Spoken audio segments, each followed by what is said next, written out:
people watching me. Judy just joined. Judy just joined.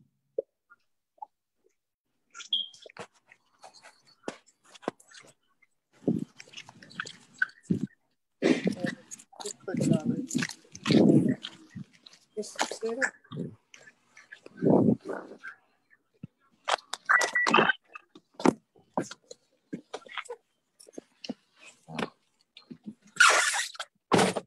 Got a couple minutes. I can put you in here. Where's the mic button?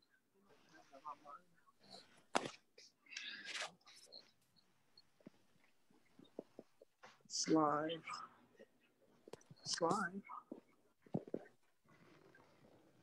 Yeah, put the sound up. What? Put the sound up. Yeah.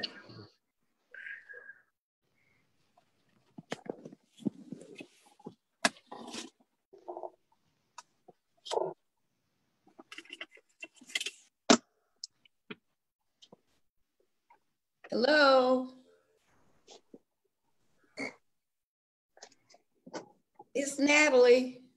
Hello, Natalie. Welcome. Thank you. We're all by ourselves, huh? No, there's a lot of people on. Oh, okay. We opening the meeting in about 2 minutes. You can turn your camera on, Dr. Carol. How did I do that? The same way we did when I was just doing a sound check with you. It doesn't look the same. Do I hit share screen? No, the camera, it's the button the same button you press when we're doing the sound check. It'll be right there near your mic button. Oh, like start video? Yes, ma'am. Yes. Okay. Oh, let me fix the thing again. Okay. Can you see me? Yes, ma'am. Oh, okay. I better sit up more. I told you I'm short. There you go. You're good. Simon, I'm signing off. If you're going to be. Okay, let's go. Okay. Okay, if everybody would sort of mute themselves.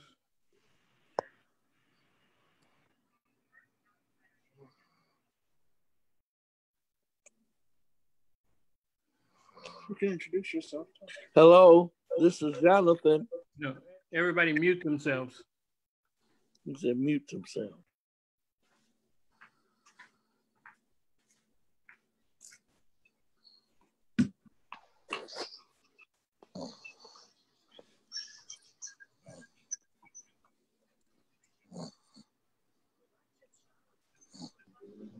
All right, it's 12 o'clock. Let's begin. Good afternoon, everybody. Good afternoon, and welcome to the weekly Black Health Trust meeting. My name is Michelle. I'm going to be your host today. I'm here with the palm tree displayed here behind my head, and I'm happy to be here to share today's discussion with you. Today's discussion will be moderated by the distinguished Dr. Randall Maxey, Chief Medical Officer of Advanced Community Medical Care Corporation here in LA. The mission of the Black Health Trust is to provide credible insights from our community health experts to best serve our communities of color with a coalition of leading and longstanding Black medical professionals across a diverse spectrum of disciplines to offer unvarnished opinions and insights into our physical and mental health during these especially challenging times. I'd like to share a few housekeeping items for the meeting. Please be advised that this video conference is live. It's being recorded on a different number of mediums. And so participation on this call is voluntary. If you choose to participate on the call, then you're basically agreeing to have your likeness and image and your audio displayed on those mediums. Okay, so everyone's audio initially will be muted until the host or facilitator asks you to contribute in order to minimize distractions and background noise in our homes and whatnot. Make sure your device is on mute until you're called to speak on, and then once again, place your device back on mute when you're done speaking. So in terms of the chat, if you have questions, in terms of the chat room, you can enter, we'd appreciate if you enter just 2 questions per topic. So that way we can kind of stay on task with the discussion. And so all your questions should be addressed in the chat room. We'll try to get to as many as we can, but we may run out of time, so just be patient with us on that. We'll do our best. Please note that the information communicated on this call is not deemed to be medical or legal advice, and you should always consult your own medical and legal professional for advice pertaining to your particular situation and needs. So that said, I'd like to give a big welcome to all of our distinguished physicians and special guests. We thank you sincerely for sharing your time, your information, and educated insights with us. We are blessed to have you participating and that you care about our community. So welcome again to everyone to the Black Health Trust meeting. May the divine guide our words and our works. Grab your coffee and tea and get comfortable. Dr. Randall Maxey, I invite you to begin moderating. Thank you, Michelle. I appreciate you and your astuteness. Welcome, everyone. It occurs to me that we lost another two icons the other day in Congressman John Lewis and Reverend C.T. Vivian. And as I was looking at the TV tributes to the two, I'm also reminded that some 57 years ago, my twin brother was there when John Lewis was speaking at the Martin Luther King I Have a Dream speech in Washington, D.C. My twin is several years older than I am, but he was there in the front row. We have giants to celebrate. And because of giants like John Lewis and C.T. Vivian and Martin Luther King and others, we are better than we were then, but we've got a long way to go. In 1895, a number of African-American physicians attempted to join the American Medical Association. They were refused. And out of that refusal, they started what became the National Medical Association, which represents over 30,000 African-American physicians in the United States and abroad. In that group, we have some of the finest, most astute, most learned physicians in the world. In 2003, I had the honor to be elected president of that organization. And over the years, I've had the good fortune to rub shoulders with and to commune with a number of other past presidents, some of whom have joined us on the call today. And we've been able to have these legends as a part of this call. I'd like to give recognition to one of our speakers today is Dr. L. Natalie Carroll from Houston, Texas, who's a specialist in OBGYN, who will be speaking to us on the effects of COVID-19 in pregnancy. And she was the president from 2002 to 2003, just before me. So I followed in her footsteps.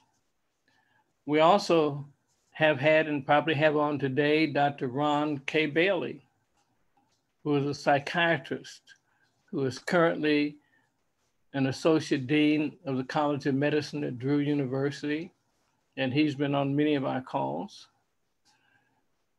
Dr. Richard Allen Williams, who is my personal mentor, who, when I met him when I was a young medical student, he was already the associate dean of the College of Medicine at Harvard University, and is the author of many books, the most significant of which is the one that I happen to have a chapter in, which is the textbook of Black-related diseases, which is now in the Museum of African American History and his most recent book, which is Blacks in Medicine, which has also been accepted into that museum. Dr. Rodney Hood has been a member of our panel here. Dr. Oliver Brooke, Dr. Bright, Dr. Gary Dennis, and others have been a part of this call. So I feel fortunate that this group of physicians has been able to join us and with the historic National Medical Association. On our panel today, we have Dr. Keith Norris, who's been a longtime associate. He has been elected as one of the top 15 professors of medicine in the United States. He is an MD and a PhD, professor of medicine at UCLA, as is Dr. Richard Williams. He has been recently accorded the honor to be Vice President of Health Equity at UCLA. And he'll be speaking this afternoon on racism. In addition, I hope we have on the line Dr. Wilbert Jordan, an infectious disease specialist, Dr. Carolyn Tyler, who is a radiologist and specialist in integrative medicine. And then we have two other special treats. We have the first woman, Black woman, to be the Deputy Police Chief of the legendary Los Angeles Police Department, Miss Regina Scott. I can't wait to hear her. And then we also have a special treat for the end of the meeting, and that is Mr. Howard Hughes, winner of multiple Grammy Awards, who will so-called take us out with not only a brief talk, but with a musical selection. So today is very special. And I'd like just to mention a few rules. I know people are going to want to have questions. Make sure you type them and put them in the chat room. As Michelle said, we will get to as many of those as we can. We want to be respectful of our guests. And I thank you very much. Now, to put on this program every week, we have a crew of people helping us. We have Mr. Simon Cooper in Fort Lauderdale, Florida, who is doing the management, being the official host. We have Michelle Simmons, who is our hostess officially. We have Mr. Martin Pratt, who is doing our production and our streaming live on Facebook and Instagram. And we have Mr. Ross Johnson, who is also handling our website and branding, et cetera. And we have a number of other volunteers who have been a part of our steering committee. In order to do this, we've asked people to join us with a small contribution, which can be found on our website of blackhealthtrust.org. So we can cover those expenses. But by and large, the majority of the people participating have done so out of a love of taking care of their community. I've often said that people don't care how much you know until they know how much you care. So I'd like to invite our first distinguished guest. Is Dr. Keith Norris on?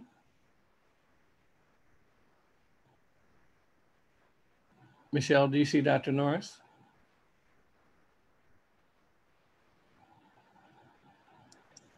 I did see Dr. Norris earlier. Yeah, it's work. Yeah, I was having trouble with the mute button, but it's good. No worries. Okay. Every week, all of us have trouble with that mute button, I'll tell you. Yeah, I had to go to a different place to do it. Dr. Norris is going to speak to us on racism. And Dr. Norris has been an associate of mine for many, many years, from the time he was a fellow to the time he's been a university president, a vice president of a university, a full professor. My most notable memory of Keith, I asked him one day to faxed me a copy of his CV and said, "Brother, you don't have enough paper in your fax machine for me to do that." Dr. Keith Norris. Good afternoon, everybody, and it's a pleasure to be here. I'll pay Randall later for all those compliments above and beyond, but it's one of the focuses here is to talk about COVID-19. I think everybody on this call is pretty familiar with the underlying risk factors for COVID-19. And so clearly there's been a lot in many of the media. There's a multitude of publications coming out. And importantly, the disparities we see in COVID-19 outcomes are really just an amplification of disparities we see, racial ethnic disparities we see overall across many conditions. So it's not, in a sense, it's not unexpected, it's not new. And the issue is both for COVID-19 as well as it is for overall disparities, what is the underlying cause? And so while we see race and ethnicity being linked with and associated with adverse outcomes, what we have had resistance against for many years is either a willingness to accept that racism is in fact a large part of it versus that race is a characteristic or attribute of a group flaw per se. And so what I had shared with Randall was we did medical grand rounds on race, racism, and health at UCLA a few weeks ago, where we went through the history of the characterization and definition of race. Whereas for many years, for thousands of years, there have been group differences, usually around nationality, religion, language, tribal groups, et cetera. But it really wasn't defined as clearly into race as a characteristic and attribute until sort of just before the beginning of the United States. Dr. Linnaeus, who was an anthropologist, created named the groupings, but what he did was he then gave specific attributes to the groupings. And so to the attributes, he said that people who were Caucasian were inventive and Gentile and smart, and people who were considered Negroid were crafty and indolent and didn't take care of themselves, et cetera, et cetera.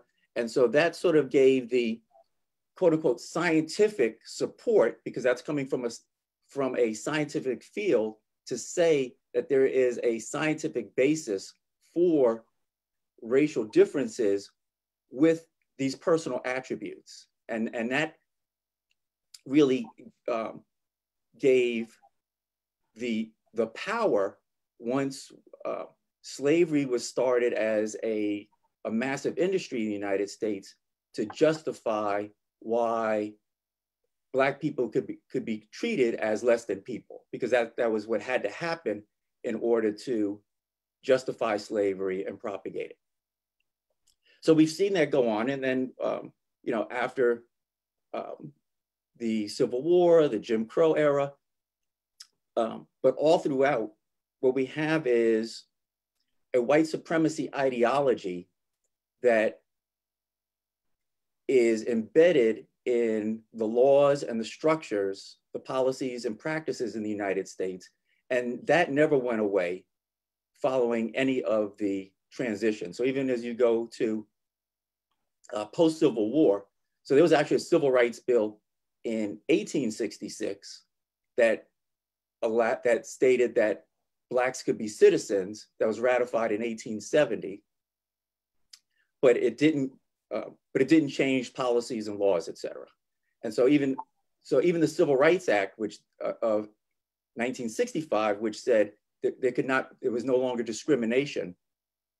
What we see is ongoing discrimination, both in housing, both in the marketplace, and many other areas from incarceration and employment, education.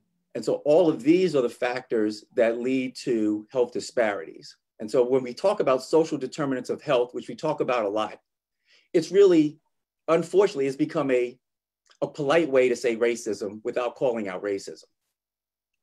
And there's a sense, particularly for when we as physicians are talking to trainees and community members, and we say social determinants of health, without calling out racism, it sort of is like these just came out of nowhere and they just happen to be there and they're associated with Black people, and it's just unfortunate. And while it is unfortunate, it is not by accident, right? So every system is created to get the results it gets. So we keep hearing about the system's broken.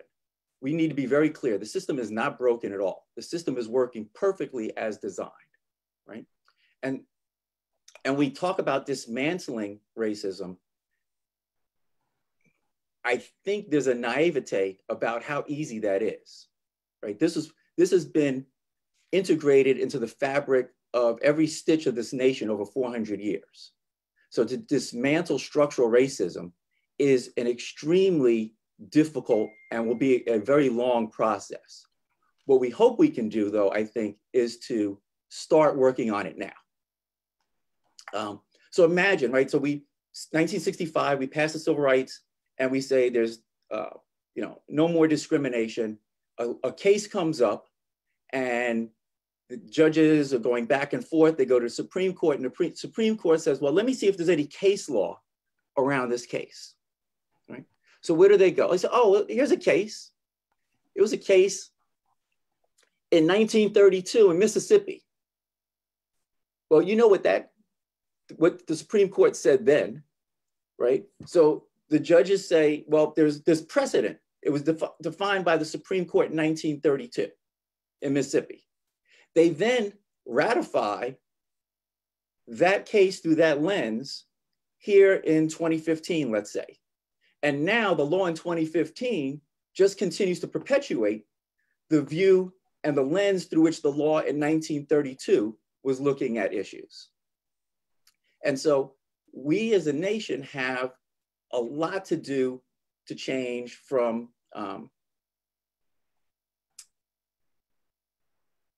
reform for lobbyists, campaign reform, judges. We really have to look at our system of lifetime judges. We have to look at these. People are sleeping on what's happening with this administration. There are probably 70, 80 lifetime judge appointments, 30, 35-year-olds who have been groomed to look at life through a Jim Crow lens. You can get a little bill over here, a little bill over there, and say, oh yeah, they're really working with Black people, et cetera, et cetera. The indoctrination of the legal system through a Jim Crow lens has been put in place for another 50 years. So we need to be clear about that. At the institutional levels, we probably have a little more we can do. And we need to work and we need to push on that, right? So at our institutions, we need to, both academic health centers and universities, we need to be pushing on we need to revisit the policies and practices that exist and change those. Most importantly, we have to push to hold leadership accountability for outcomes that lead to increased equity, inclusion, and diversity. If there are no levels of accountability, it's unlikely to happen. Now, there will be pushback on accountability, but those of us who are in positions to be able to advocate for that and at a minimum, try to shame our institutions into doing that, if we have to do that, I think those are important things we need to be thinking about to push forward, because if we don't have the policies and the policies in place, it clearly can't happen. And if there's not accountability, right? So many health systems, the leadership gets bonuses based on revenue usually. They get 5-year reviews for renewal based on revenue generation. So more and more, there's a push to having bonuses linked in part to health outcomes, but we need to make sure that those health outcomes are disaggregated to make sure that the health outcomes of minority and low income populations are also doing well and not just bundled into a larger group of health outcomes where they could be doing poorly, but the overall outcomes could look good. And so we need to make sure that the patients we take care of, that their health outcomes are linked to the accountability, be it bonuses, renewals, or maintenance of a leadership position for people at the level of deans and chancellors and health system CEOs. And then we also need to link to their outcomes, their recruitment of a diverse workforce within their institutions. So I think we've seen, we're seeing some progress. Just to go back to racism for a second, I think people are not as familiar, a lot of times we talk about race being associated with different health outcomes. I think we're not as familiar with the research on the biology of racism. And so there's more and more data on the association of discrimination with increased levels of inflammation, increased levels of markers of inflammation like C-reactive protein, increased gene expression of inflammatory markers, changes in gene expression of antiviral markers, which can be very important for dealing with chronic and or acute infections. And so exposure to discrimination changes that profile. So you have a reduction in your antiviral gene expression profile. You have an increase in your inflammatory gene profile, all of which would make one likely more susceptible to getting infection or to having chronicity of disease and not responding as well to different treatments. And Dr. Jordan knows this well because he sees it all the time on a lot of his patients. When I worked with a group in the Bronx around a lot of their data on hospitalizations and mortality for patients with COVID across race and ethnicity. One of the good things we found, per se, is once patients are hospitalized, and this was amongst about 3,000 people who died, after adjusting for like diabetes and high blood pressure, we did not see an increase in deaths by race ethnicity. So it did not appear that there was anything that, at least once you reach the point of hospitalization, that increased your risk of dying if you were Black or Hispanic, okay? What we did see was looking at community level factors such as community profiles for housing density, community profiles for income, education, et cetera, that appeared to account for the majority of increased numbers of people being hospitalized who were Black and brown. And it's probably related to things like housing density, increased exposure to the virus because of the types of jobs that people are working on, and things of that nature. We weren't able to account for all of that for the Black population when we looked at those factors, but it's probably there, it just wasn't in the data set we were able to look at. So it does appear that, and consistent with most of the excess number of cases and deaths that we see in Black and brown people related to COVID-19 are because of structural factors that we see in society that have been generated over time through discriminatory practices in education, through discriminatory practices in housing, from redlining.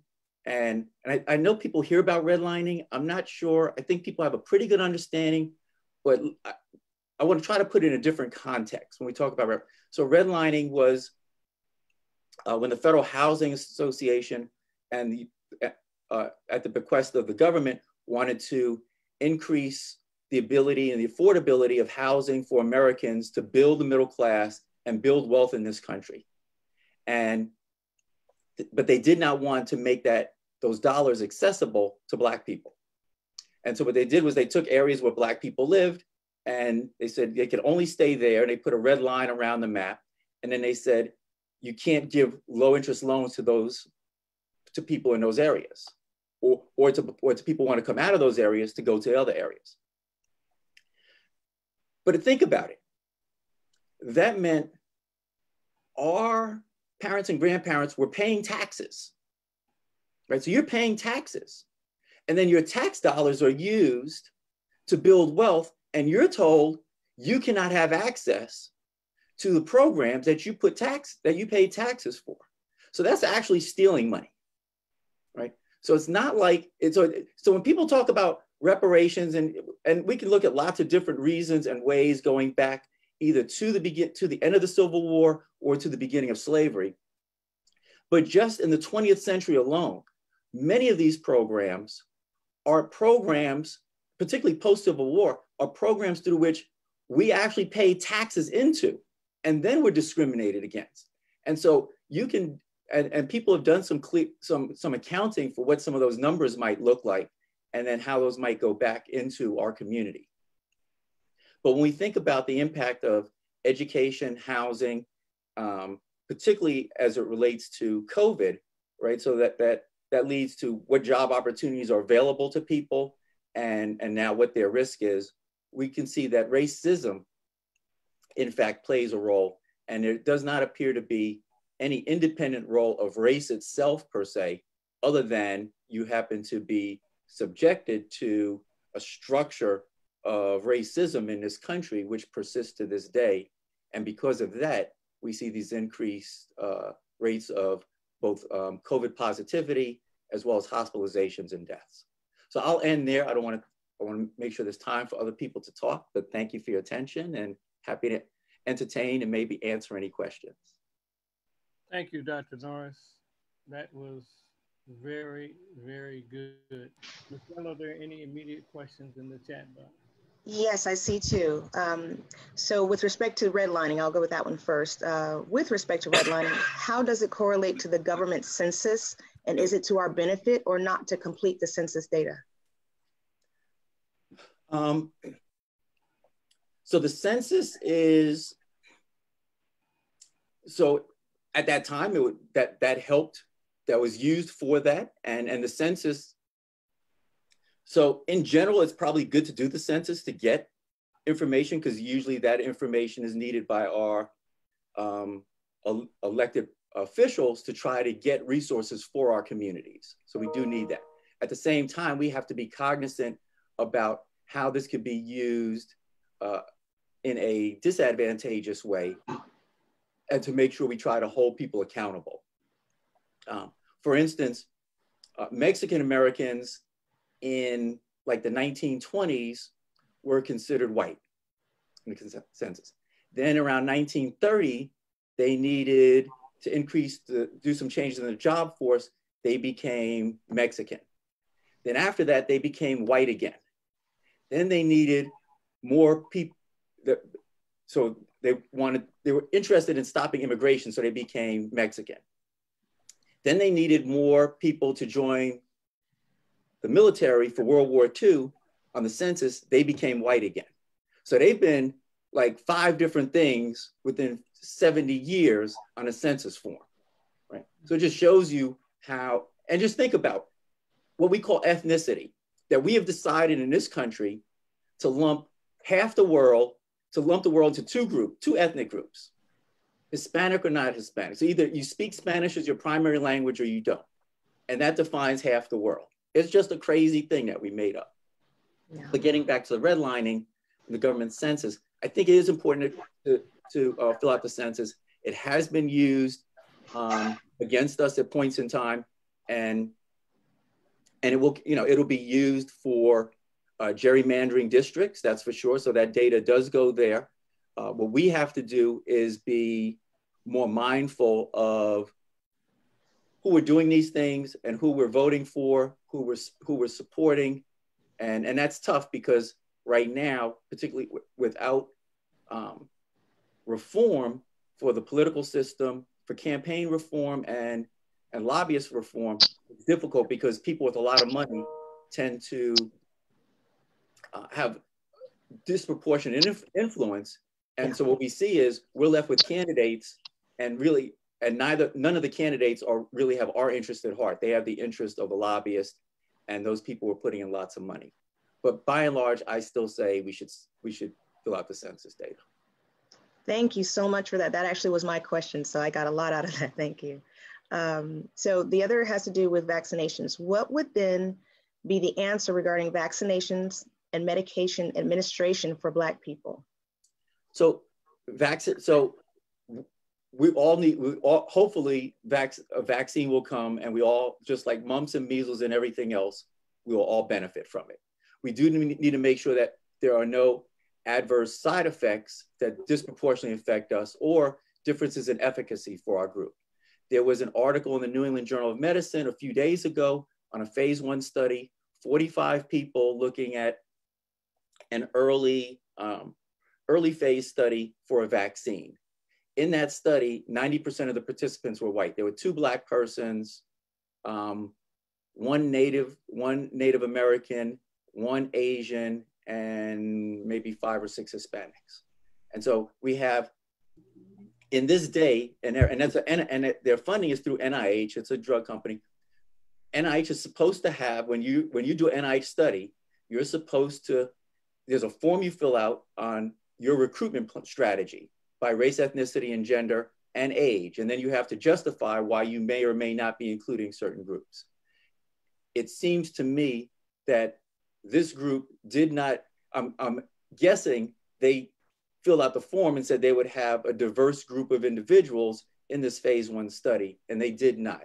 And so it is just, again, a perpetuation of the likelihood of a drug coming through or vaccine coming through where there's been more attention to side effects and efficacy for the majority, but not for people of color and other minority groups. And then you add that on top of what the potential implications on cost and access to the drug via cost may be. There's been a lot of push, and that looks more hopeful right now, but you never know. Things change very quickly, but it's going to be important to push back. And so I just did a draft to try to get an editorial in response to that study, highlighting the continued injustices and inequities and this sort of insensitivity that in this day and time, with a condition that disproportionately affects minorities and all the conversation around race and racism, you're going to do a study and have like almost no minorities in it. And then say, oh yeah, we're really, this is really important. We're really committed to this issue. And so it's a travesty as far as I'm concerned. Thank you, Dr. Norris. Just one comment I'd like to make before we go to our next speaker. And I just want to remind our attendees, I have some figures here from the CDC, even though I don't know the validity now because they've taken away the authority of the CDC and given it to Health and Human Services. But the total reported cases in the United States are 3,630,587, with the listed total deaths to date of 138,782. And I do believe that with African Americans making up less than 15% of the US population, that a significant disparity exists with our overrepresentation in that number of cases and number of deaths. But according to what you're saying, that most of those are almost predestined prior to getting to the hospital because of the events of structural racism that have happened in years hence with genetic, epigenetic changes, health changes, et cetera. Is that correct?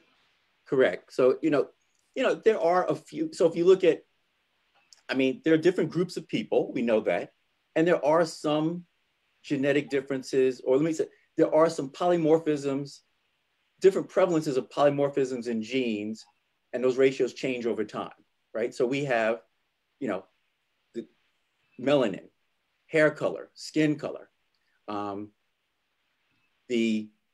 because of pressures for infections, sickle cell trait, you know, other groups, you know, people in Asia have low levels of alcohol dehydrogenase, much more likely to flush. So there are some genetic not the genes don't differ, but the proportion of having different alleles differs between groups.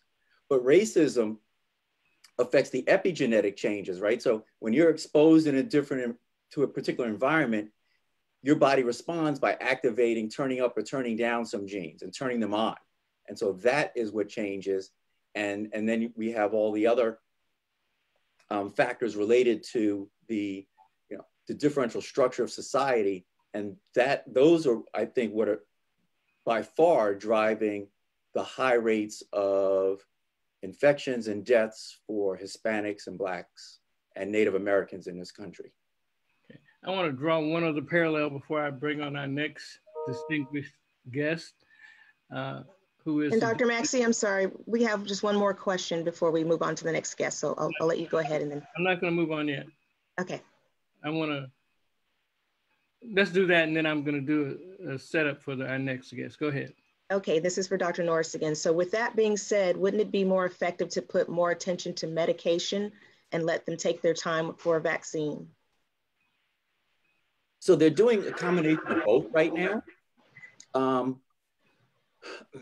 Usually what we see is for our ability to come up with good antivirals, particularly in the space of coronavirus with the different flu type viruses, has not been good. They did a lot of work with Ebola to try to come up with them. And so they have some different antivirals, and remdesivir, it was actually developed to try to be a treatment for Ebola. Wasn't really great. It's doing fair maybe for COVID, but yeah, clearly we want to be doing both at the same time. But I think that what we just see is that our ability to come up with effective antivirals for those types of drugs have not been great. We've done a better job at being able to suppress many viruses, not many viruses, but a handful of viruses, particularly in the area of HIV. But again, we've not been able to eradicate. But clearly, if we could come up with something like that, that would be a tremendous advantage and a tremendous plus. But right now, the focus has been on vaccines because we've done a pretty good job there. But even for the vaccines, for the flu vaccines, unlike mumps and measles, et cetera, for the flu vaccines, I'm not sure people are clear. When we give people flu vaccines, it probably only works in half the people, right? So we have this, now it just happens not to be as severe, right? So we're usually not, unless you have other comorbidities, we're usually not trying to prevent death per se. We're trying to prevent a severe case.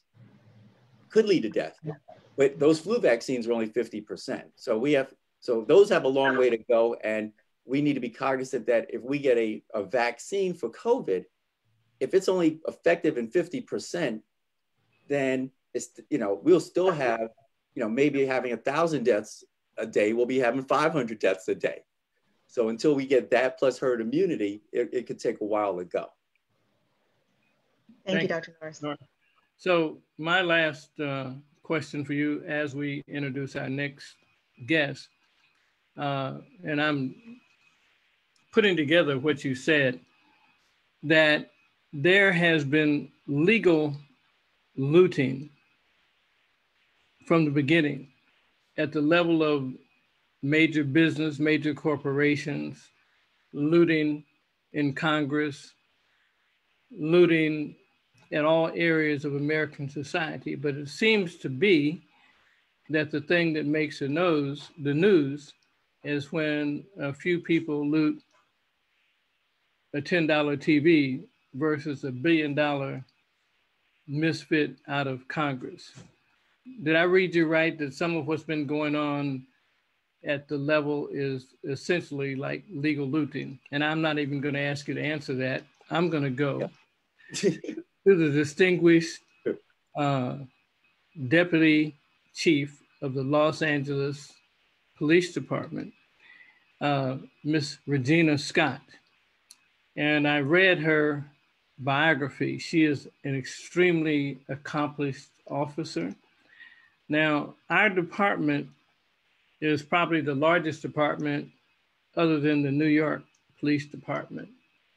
And they are notably very efficient, well-equipped. I'm going to ask the chief, before she gives her talk, just to introduce herself. I know she's been trained by the FBI. I know she has all types of other degrees, but Chief Regina Scott, first of all, welcome to our forum. And would you kindly give us just a little bit of your background prior to talking?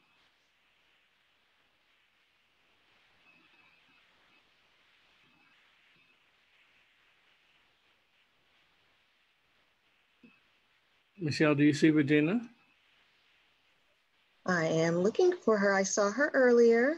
She may be having mute, unmute issues. Let's see. I do not at the moment. Maybe she fell off. Okay. Let's give her a... Oh, there she, I see her. She is on the call. Let's see. And she appears, there she is. Chief?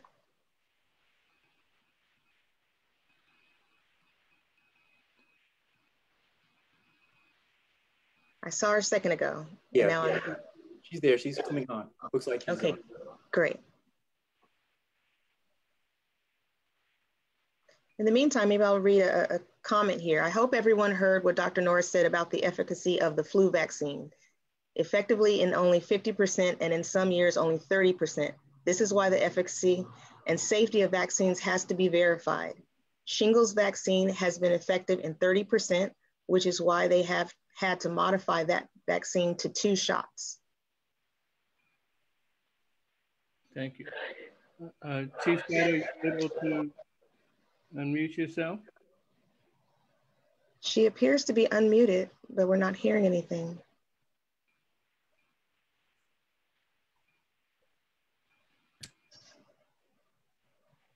Okay. Simon and Mr. Pratt, can you help at all with her?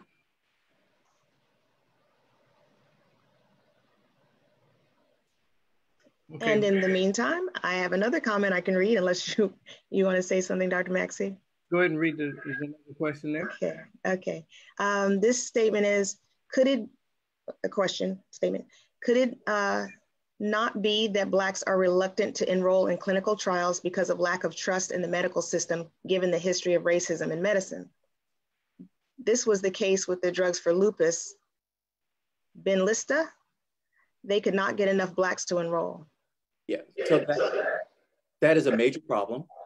And again, it's something that in medicine, as you know, I mean, many of us on the call are aware, but we have to get our colleagues to be interacting with the level of care and compassion with our patients, and to create a sense of confidence in the medical community. There's also many other barriers that we tend not to address. You know, again, we have, because of structural racism, there are many more people who are doing jobs where they're not able to get off without losing their pay. They're not able to get off maybe without even losing their job. They depend, you know, the transportation could be an issue. They may have childcare or elder care. And so the goal of trials, and we hear is, well, we don't want to be paying people to do stuff. But the goal is, at a minimum, look, people should not be paying to come into a trial. They should be made whole to participate at a minimum. Now, actually, everybody should have some level of stipend and compensation for their participation, but that shouldn't go to try to cover part of a deficit for what they lose. So we have to be more strategic. Wilbur? And also in terms of the trials, it's important that they increase the number of minority researchers. We can go back to HIV, which was not that long ago. most of the researchers were basically white. Right. And get to a meeting and everybody would always complain we couldn't find any blacks. Well, you don't have black researchers. I think hopefully we learned something from that. If you're going to have a clinic with transgenders, you need to have someone, nurse or doctor, who is transgender. If you're going to do a study with blacks, you need to have someone other than the cleaning lady to be black. That's Right. never taken into consideration. The other way is always assumed, but we never do that enough. And I think it's important if you want to have a good study, you just can't have a study that is well represented in terms of the enrollment, but look at the people who did it and they're all from one ethnic group. Great point. Thank you. The chief is on and she's unmuted. She's trying to speak. Let's give her the opportunity. Chief, can you hear and can you speak? Okay.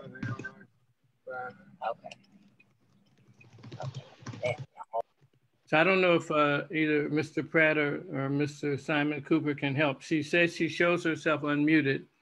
Yeah, she's unmuted, Dr. Maxey. It's something on her end. It's not our end.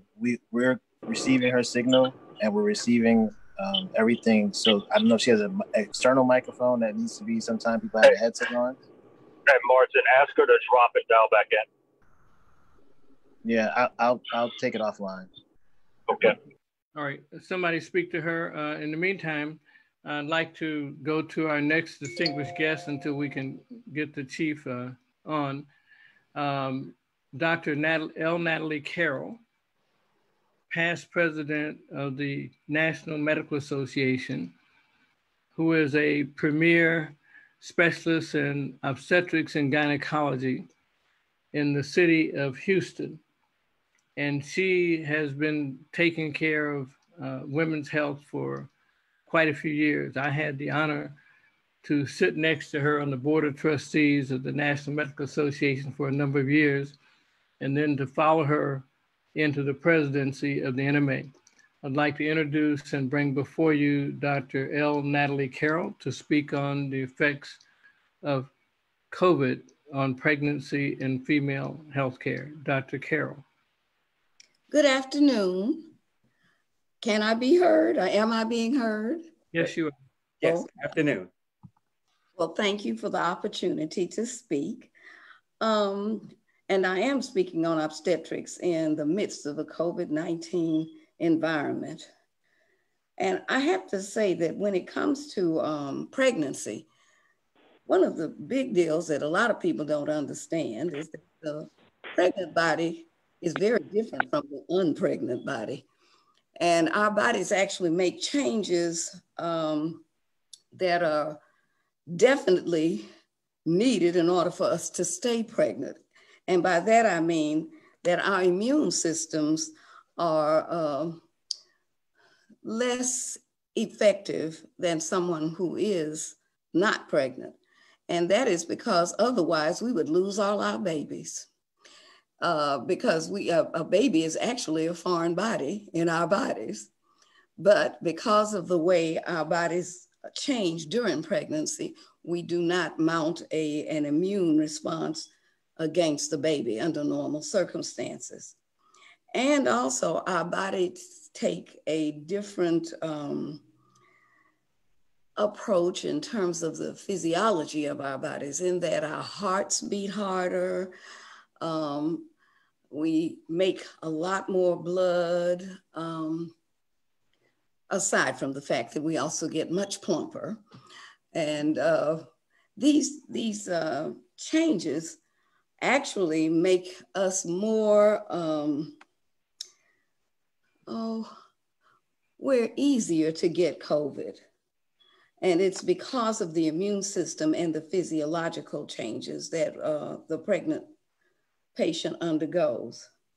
So because of that, we know that there's an increased risk for more severe illness from respiratory infections, because also one of the other changes that we go through is that we become short of breath. And it's actually a normal part of pregnancy. symptomatic pregnant and non-pregnant patients are similar in terms of the frequency of getting cough, because we hear about cough and shortness of breath being initial symptoms that we see in COVID. But we have greater than 50% of our symptomatic pregnancies show that. And greater than 30% of the symptomatic pregnancies show shortness of breath. Now, I want to point out right now when I say that first of all, so many African-American women have asthma. And that is because of our environments in part. But I must say, it doesn't seem to matter about, it doesn't help to have the increased density of patients. But even without that increased density, we do see more of asthma in the African-American community. Aside from that, we also are much more likely to have hypertension and diabetes. And sometimes we only see the hypertension and diabetes increased incidence during pregnancy, but not otherwise. Until, of course, we get a little older and gain a little more weight. It is of note, though, that we have less frequency of the headaches, muscle aches, fever, chills, and diarrhea in the young pregnant woman, 25 to 44. And because we don't have that, sometimes we make an assumption that there is not the presence of COVID, when in fact there is. I want to go back and just reiterate the fact that chronic lung disease, diabetes mellitus, and cardiovascular disease are more common in pregnant women, and especially African-American pregnant women. And so then that increases our problems in terms of getting sicker with COVID-19. And what that leads to is nearly a third of pregnant women are hospitalized with these diseases in comparison to non-pregnant women, where only about 5.8% are hospitalized, in this age group. When, however, we get COVID, we are more likely to be admitted to ICU and get mechanical ventilation. But fortunately, it does not change our death rate. We seem to survive at the same level as folks who are not pregnant. So my big thing that I keep wanting to encourage as it relates to our African-American pregnant ladies is that we really make an effort to avoid being around large groups and really try to stay in. All of the things that they're telling us to do, we really need to do as pregnant Black ladies. Our hospitalization is substantially higher in pregnant women, and it is even higher for Black pregnant women. But what concerns me, because we talked about racism, is how often we go to be checked and to find out if we have it, but we get sent home and then we don't make it back. And that is a big deal. And it doesn't seem, that's pregnant, that's a woman, that's a man that looks like you and I. And so it is of concern. But I wanted to go back to, we want to limit our interactions with other people as much as possible. We want to seek care if there is any symptomatology that is affecting our ability to stay alive, i.e. breathing and shortness of breath. I noticed that someone mentioned a question about getting the vaccines. And I do want to mention that it is important, if at all possible, for our pregnant ladies to get the flu vaccine and the Tdap vaccines during pregnancy, because again, that's protecting the mama and the baby. And I think we don't have a whole lot more information so far as pregnancy and COVID, because we're always reticent to check pregnant folks in terms of doing the research, because we're affecting two people, the mama and the baby. So much of our research is tending to be more observational. And that may not be we need more information, and we don't yet have as much as we need on that particular issue. Am I allowed to speak for a minute on racism in medicine? Yes, ma'am. Okay. I just wanted to say that back when I first started practicing in 1985, I had an interesting experience in that a white TV reporter came to Houston to ask me about why I thought African-American women had more problems with hypertension and preeclampsia. And I always ask people of a different hue, do they really want to know what I think on that issue? Because so many times they seem to be perturbed when they get a straightforward answer. But he said he wanted one, so I told him, I said, I must tell you. I said, hypertension in our community, I am firmly convinced, is related to the fact that we are treated so poorly in terms of our everyday lives. I said, you can't expect people not to have hypertension when every morning they get up and see somebody on television with their name and all their information and their full picture or full face for having been accused of something that they may not even have done. You can't expect people to go in their everyday lives and be followed around stores or looked at as if they are going to attack people all the time, when in fact that's not even on their minds. Meanwhile, we may observe folks all around us in a mixed environment doing all these illegal things while we're not doing them, and nobody's watching them. Or if they are watching them, they don't do anything about it. And I told him, I said, the fact of the matter is we are under much more pressure every day when we wake up until the time we go to sleep, if we can get to sleep, by the things that would normally cause other people to be upset, but for some reason we're not supposed to be upset. And I think that's part of why we have hypertension. And I think we've had it so long, we're passing it down because of the stresses in our lives.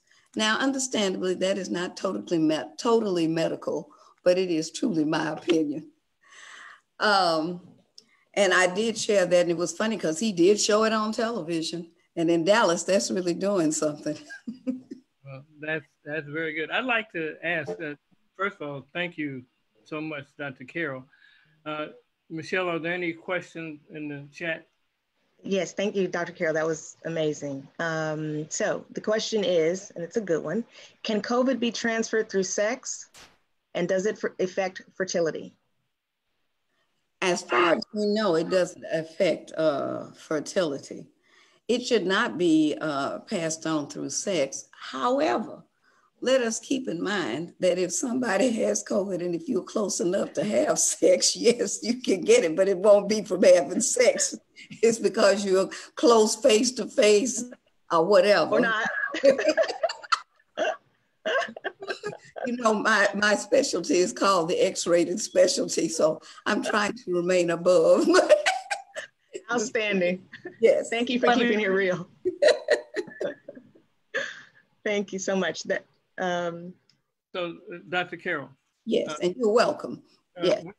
We know that in the best of times that the United States has an increased infant mortality rate. Yes. I believe an increased mortality rate of a woman during time of delivery. First of all, I'd like to know why is that in general, but does COVID have any effect on that? So far, I don't have numbers that would say that that has an increased effect.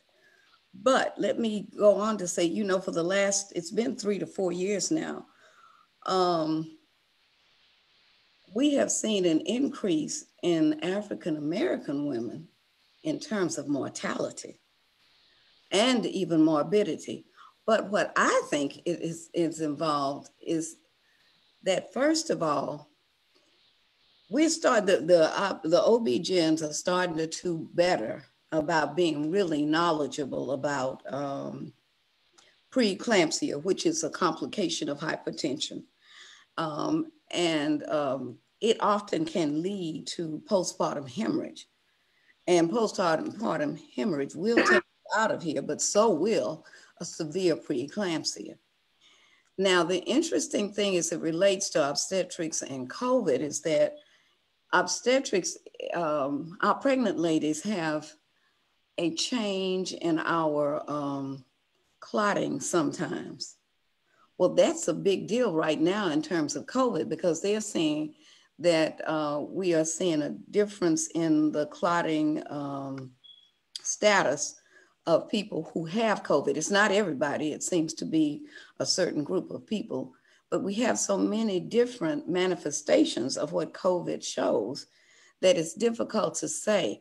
But I will say this, I know that in I'm in a teaching hospital, and we have had women that have come in there, and one recently, and I do not know the actual outcome, it was not my private patient, but she did have preeclampsia, and then she proceeded to go into DIC, which is where you can't stop the bleeding because you don't have any clotting mechanisms in place. However, we do have many things that we try to use to address that, so that that's not the issue in terms of platelets, all of the blood products that we can try to use to save them, along with transfusions.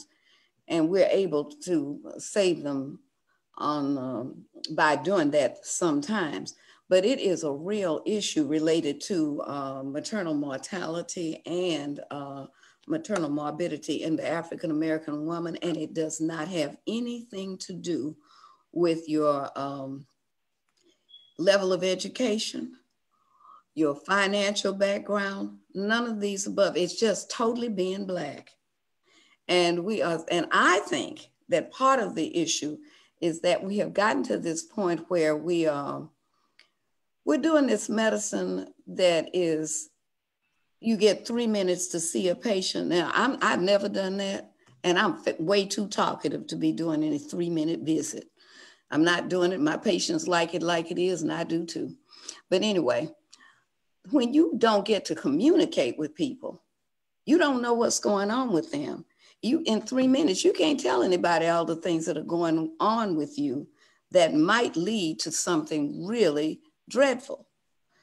Because you need to know if people are having headaches, blurred vision, dizziness, black spots in front of in their eyes. Those are things that say something is desperately wrong in terms of your blood pressure. But the other thing is, so many of us, we don't even go get our blood pressure checked. And then some of us are so sloppy about going to see about ourselves. And even when we do, we don't want to follow directions because we love the food we eat. But some of the foods that we eat do not love us. But we already have a problem with, like I said, maternal mortality and morbidity in the Black woman. And so there are things that we need to do to address that. And certainly in that environment, COVID is no help whatsoever. In a previous conversation, you mentioned some potential transmission through nursing of a COVID positive mother to the baby. And you also mentioned an experience with delivering postmortem babies by C-section from a mom who had passed due to COVID. Could you just comment on those two items? Okay, well, first thing is we do know that the COVID virus has been passed along in the infant. However, we have not so far seen an actual infection from breastfeeding. But, you know, we don't have, I hate to even say too much from that standpoint because I don't think we have enough information on it yet. And on the other hand, what's the other thing you asked me? About your experience with delivering by C-section. Okay, it hasn't been me. it has been some of my colleagues, but we have had patients who have had COVID, like the lady I was talking about that was having the hemorrhage. They did the C-section to save the baby. But they were still, I don't know that she was actually able to be saved, but there have been several reported instances where they've been able to save the babies, but they have not been able to save the mothers. And lastly, in this time of COVID, when we're doing social distancing, if you're in your bubble with your family or your loved ones, is there any prohibition about making a baby? No, and then let me tell you, if there is, it doesn't matter. Because baby, I knew this was going to happen. We have lots more pregnancies. So it doesn't matter if it is a prohibition. You know, if you're in the house and you don't have anywhere to go, we're likely to see, and I'm certain I'm already seeing that in my practice. Everybody keeps saying, when am I going to stop delivering babies? I love delivering babies, so I'm not stopping. I'm having a good time. And in fact, I have a patient that's in labor right this minute. I just sent her to the hospital while I was on mute. Well, thank you, Dr. Carroll. Appreciate that. And Michelle, are there any other questions for Dr. Carroll? Yeah, I just had to. Skill wanted to interrupt. We're trying to get a deputy chief on, and I'm just wanting to get a break in here so I could see if she can answer a question. I mean, not a question. Deputy Chief, can you go ahead and try to speak? Unmute yourself. I believe she's calling out on the phone now because we weren't able to get her computers to work. So she's calling it from 213. Do you see that on the line, Simon? No, I'm looking for it. Don't see it yet. I don't see it either. I only see her name. I don't see a phone number. Okay, well, we're just going to continue to, I may interrupt you guys again as we try to troubleshoot this. Martin, I also see Regina's iPhone. There's not a number, but it says Regina's iPhone. Okay, maybe that's it. Simon, can you unmute? Make sure that's unmuted. It appears to be unmuted. Okay. Where do you see Regina's iPhone? Right. On my screen, it's right next to the number 1 and then Chief Regina. Okay. Let's finish with that last question for Dr. Carroll. Sure, we're going to go down that rabbit hole again. And COVID has been found in sperm and feces. What is the significance of that? That's the first question. It's a 2-parter, 3-parter. What is responsible dating in the days of COVID? And how do you suggest couples include kids' safety, kids stay safe regarding entering or maintaining relationships during this pandemic? Oh gosh, that was a lot. I know. Time. Yeah. So starting with the children, the main thing is if you got, I don't know about doing all that dating during this period of time because I'd be scared to death. Just because people are getting exposed because they're going out a lot.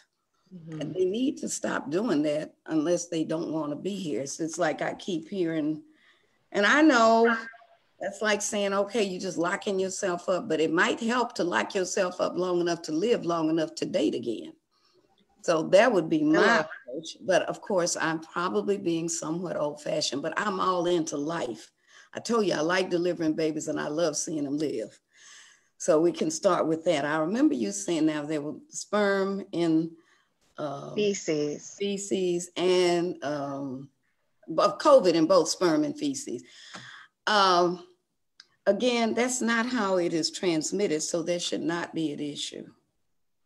However, if they've got COVID in either of those things, that means they're COVID positive and they need to be separated until that's not there anymore. That I would say. And so responsible dating, what does that look like in the days of COVID? Zoom. All right. Amen. Thank you so much. Carol, I need to break in again, Dr. Maxey. Yeah. I'm still trying to get Deputy Chief on. So go ahead, Deputy Chief. You can go ahead and try to speak.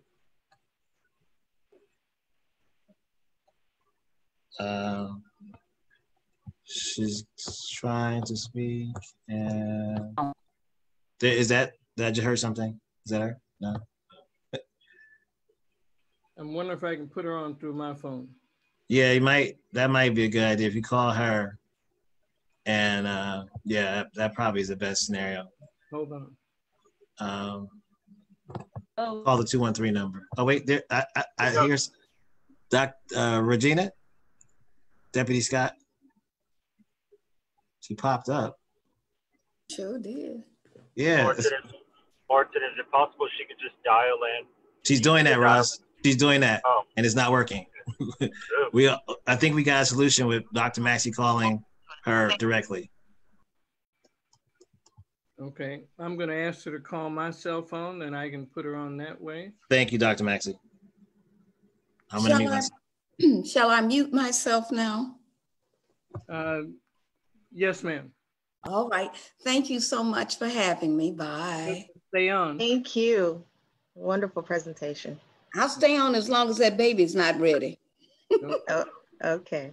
All right, I'm going to try that one more time.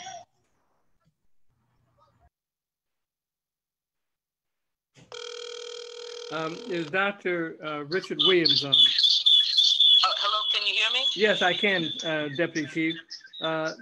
Turn off one of your microphones, leave your phone on, and I'll put you on the call right through this. Okay. I have her on the phone. I'm going to put her here. You need to turn off the microphone. The speakers. She needs to turn off the speakers. Okay, can you hear me now? Yes. Okay. So first of all, we welcome you. Sorry you had some problems. And the question I have for you, just before you talk, can you just give a brief history of your extensive background? I'm so proud of you. This is Deputy Chief of the LAPD, Regina Scott, and you're on. All right. Well, again, I am very humbled and honored to be asked to speak as a guest. And so my name is Regina Scott, and I'm the Deputy Chief of LAPD. And my responsibility for LAPD is I have all of South Los Angeles. So that's all of what they call South Central, and that encompasses 77 Division, Southwest Division, Harbor Division, and Southeast. So that's all of the Watts area. That's over there by USC area. I have all the port for the city of Los Angeles. I've been with the police department for about 33 years, and I will tell you that's 3 decades of law enforcement. And if you were able to see my screen, it showed 2 badges, and it showed a badge of 1869. And that is when our police department became what they constitute as a professional law enforcement agency. We were one of the first law enforcement agencies in the nation. And I thought what is ironic about that, that's 150 years ago. And 150 years for them to have, and that's the Los Angeles Police Department, to have a first female African-American, it just shows that change is happening in law enforcement, but it is moving so slow at a pace that I thought after my 33 years, I would not see significant changes in the police department. I'm a veteran, so I was in the military as the Army. I've been to the FBI Academy. I've also the graduate of major senior schools. I have my master's degree, I have my bachelor's degree, and I'm currently working on my PhD.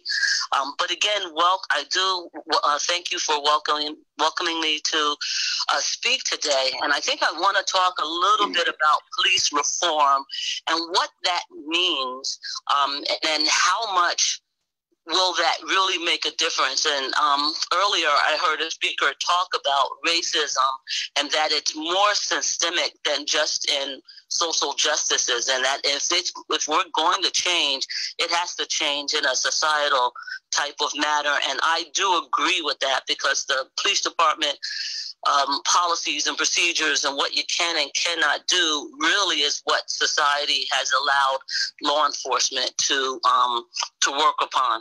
I will say that research does show that if you do the 8 can't wait reforms that are out there, it will reduce police violence and crime to about 72%.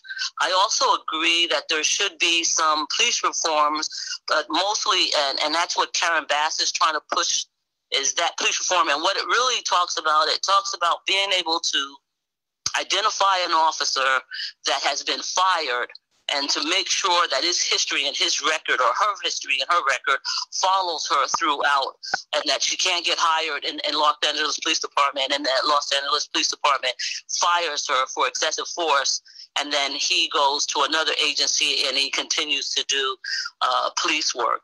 It also talks about removing police immunity, and I believe that you got to remember the police immunity, the police Bill of Rights has been in place for 100 years. There was a reason for that, to avoid corruption. I do believe that there is that we are now in a place and a time for us to revise it. I think we spoke a little bit with Mr. Macy earlier than this, and I was telling him I don't think it should be removed, but I do think that it should be revised and not an all-encompassing.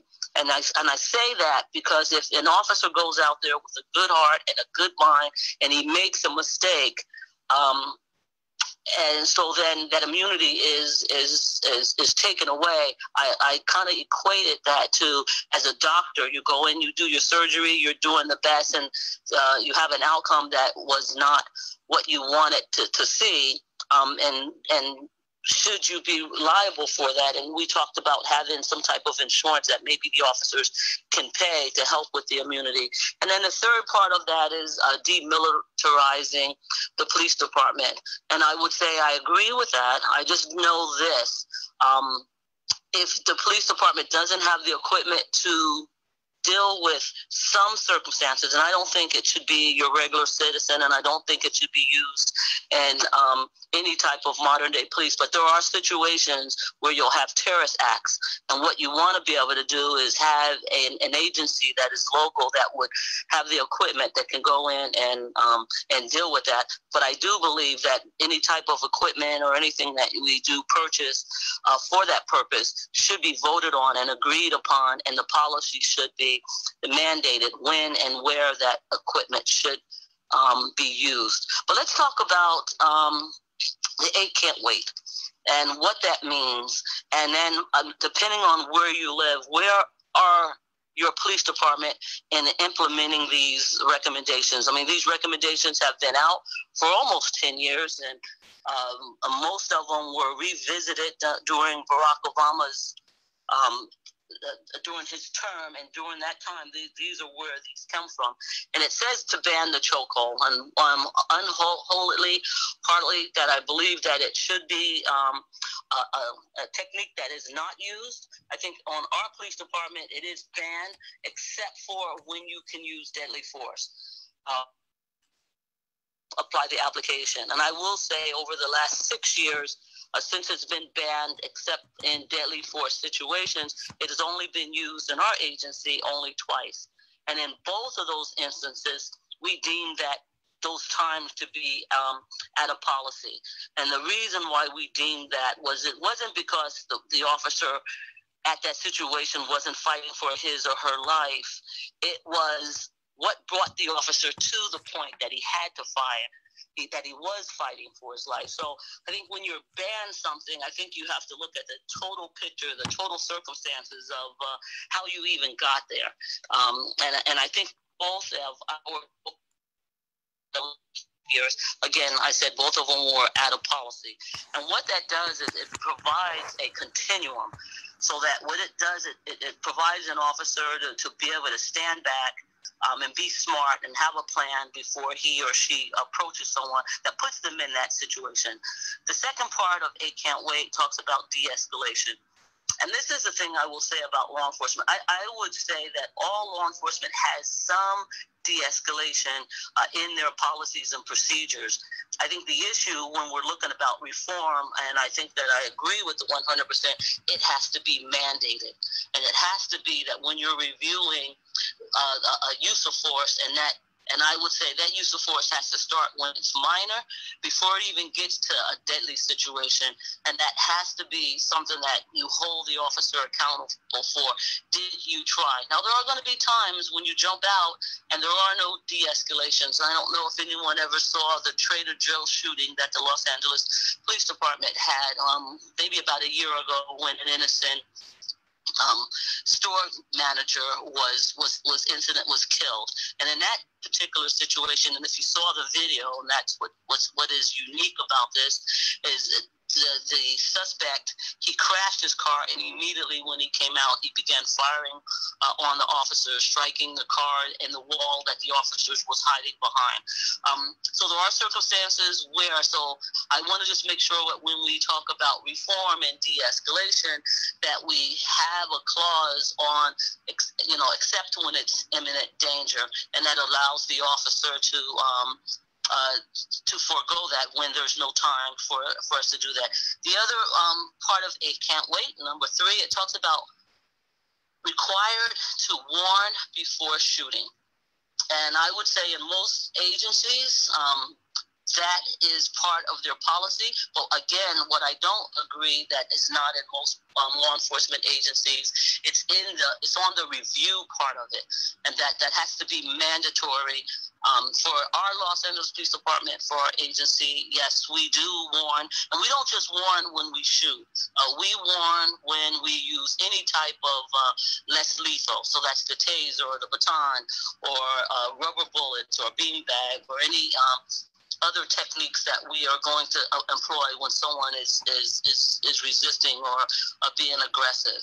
The other one, number 5, is the duty to intervene. And I believe that if you have a duty to intervene, I don't think it would stop some of the unlawful use of force that you see, but it will stop it to progress all the way to someone losing their lives. And again, for the Los Angeles Police Department, we have that in our policy. Number 6 is the banning shooting from a moving vehicle.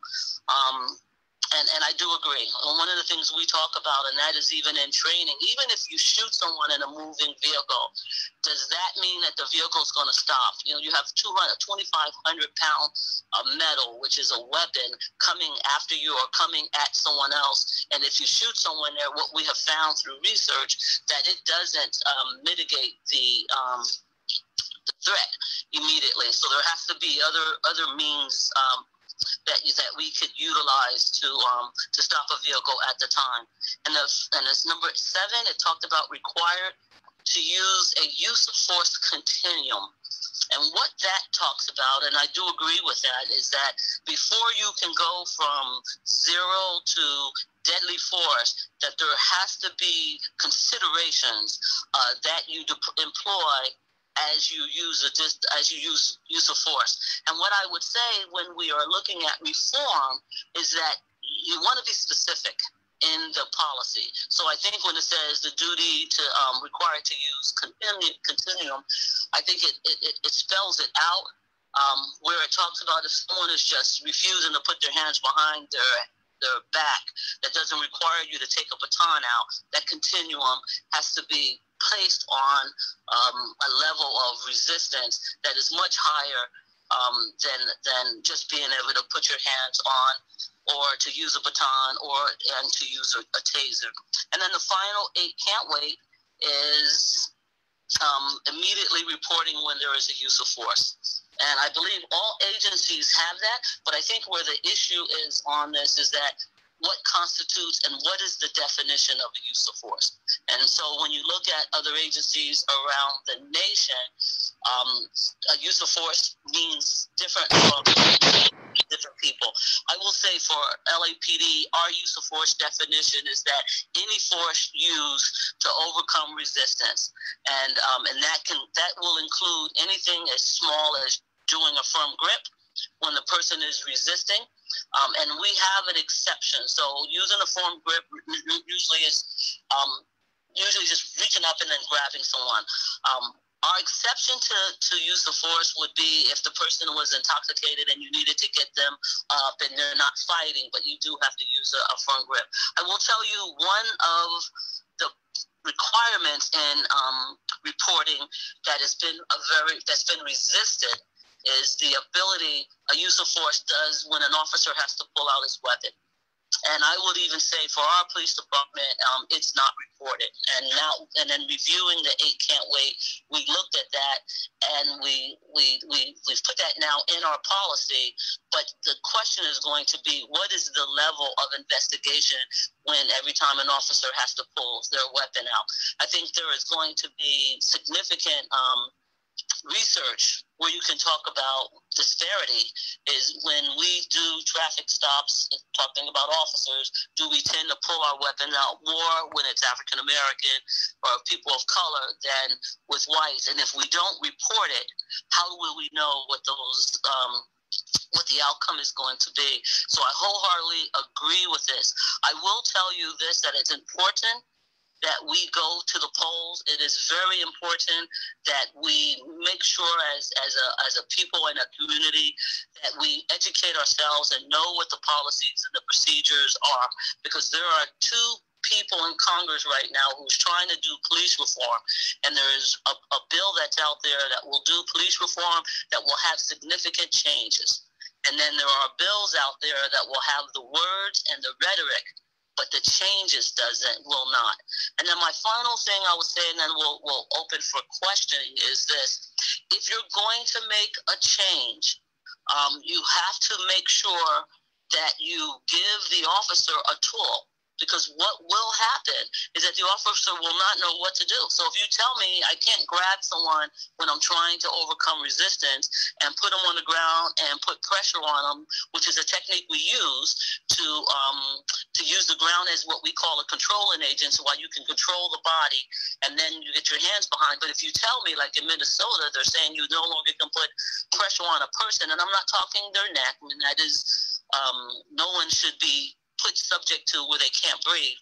But then what do you give the officers in replace for that?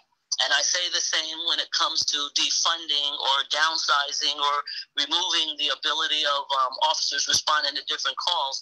If you're going to defund, minimize the police department to respond to different things that you would normally call. We need to make sure that we have an institution that is up and can do the work. Because I can tell you in my 33 years, we have tried this several times. And what ended up happening, and I don't know if everyone is on there, we used to have, if you had a family member or a person suffering from mental illness, you would not call the police department. We would call what we had in Los Angeles was the PET team, the psychiatric evaluation team, and they would respond. And that worked well. The problem you had is it did not continue to be funded. I think the places where you could put people that was experiencing mental health under the Reagan was removed, and then all of a sudden we came all the way back full circle, and then it became the police department's responsibility. And I will say, and I do agree, that in 30 years we have taken on more of society's ills when, as a police department, as a police or law enforcement or a public safety issue, when I would say probably 70% of what we do are not, should not be in the public safety realm. And so there's this whole saying that they say in the police is that, you know, it's no wonder that every time we respond to something, we come with a nail. And the reason behind that is because we only have a hammer to fix the problems. And so I would say when we're making reforms, I would just hope that the reforms are smart. And if we're going to make changes, that the changes are sustaining, and that at 2 o'clock in the morning, when you're handling that request, that you have a entity or institution or some type of infrastructure that we build up to be able to do that. And I think it's not one of those where you can just switch the light on and switch the light off. It has to be a transition when we make those reforms. And my final thing I will say, and we talked a little bit about that, is when I came on the police department in 1987, a female couldn't go as high as a sergeant. A sergeant was the highest that you could go, and then that became a class action lawsuit. We ended up in a consent decree, and literally that is the reason why I came on the police department, because they were not hiring people that looked like me and people of color, and especially women, and it took a lawsuit to get that.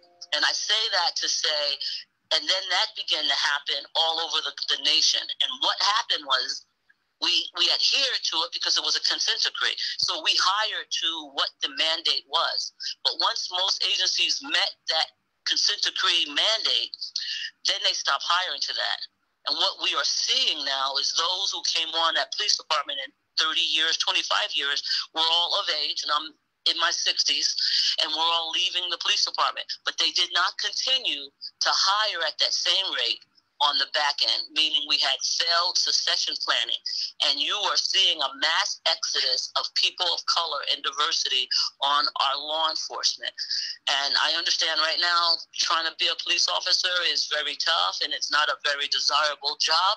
But if we don't put people that look like us in our community that can understand what we are going through, or understand when, you know, a young man is just angry, he's not violent, he is just angry. Or when a young woman is scared and she's not resisting, she is just terrified. And someone that can understand that can step up and have that conversation and that dialogue. You know, if we're not in the behind the scenes, how are we going to build that bridge? So again, thank you. I apologize for having, I've got 2 computers sitting in front of me. I've never had this kind of trouble, but I apologize for that. But I will now take questions. Well, thank you so much, Chief. And I'm calling you Chief, not Deputy Chief, because my desire is that you be the Chief and then become Director of the FBI or something. I'm so proud of you. I don't know what to do. Are there any questions, Michelle? Absolutely, that was outstanding. So aren't most of these things dealt with through training? And if so, why is funding always cut in training?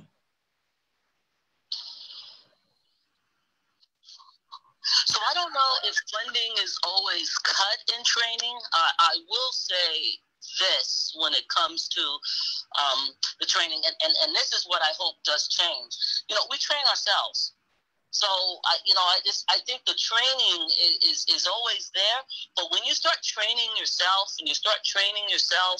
I believe you could see it. You begin to cut a little bit of corners in it. You'd be like, oh, they already know this. They already know this. And the only reason why I say that, we were fortunate enough for the Los Angeles Police Department for our bias training. We were fortunate to have an outside entity come in and do the training for us. And it was different, it was unique, it was refreshing. It came from a perspective that I think we both were learning. You had the trainers who were actually from Howard University, young African-American men that came over and talked about it. Their experiences were raw and they were true, and it was emotional. And so I don't know if we cut the training. I think sometimes it's the quality of the training. And then do you really trust the fox to train in a hen house? And so I would just hope when we do make changes in our training that we include the community. We include that if we, and I'll give an example. I just had an officer-involved shooting. I had some concerns about it, and so I was sitting there, and I looked at it, and then from a police perspective, from a law enforcement perspective, I could hear everyone in the room saying, oh, no, he should have kicked the young man because blah, blah, blah, blah, blah. But what I ended up doing was bringing in, I saw a young lady walking by, and I was like, hey, can you come in and just watch this for me and give me your perspective? And we were in the room with some other of my leaders were there, and we heard a perspective that you wouldn't have gotten if we're training ourselves. So I don't think we're cutting it. I just think, in my opinion, and where I'm at is just the quality of the training, because we're training ourselves. So it's like groupthink. You know, you tell me it's good, I'd be like, it is. But when you have someone else come in with a different perspective, I think we learn so much, and we gather more insight. Thank you. Great. Okay, so we're going to talk about chokeholds a little bit.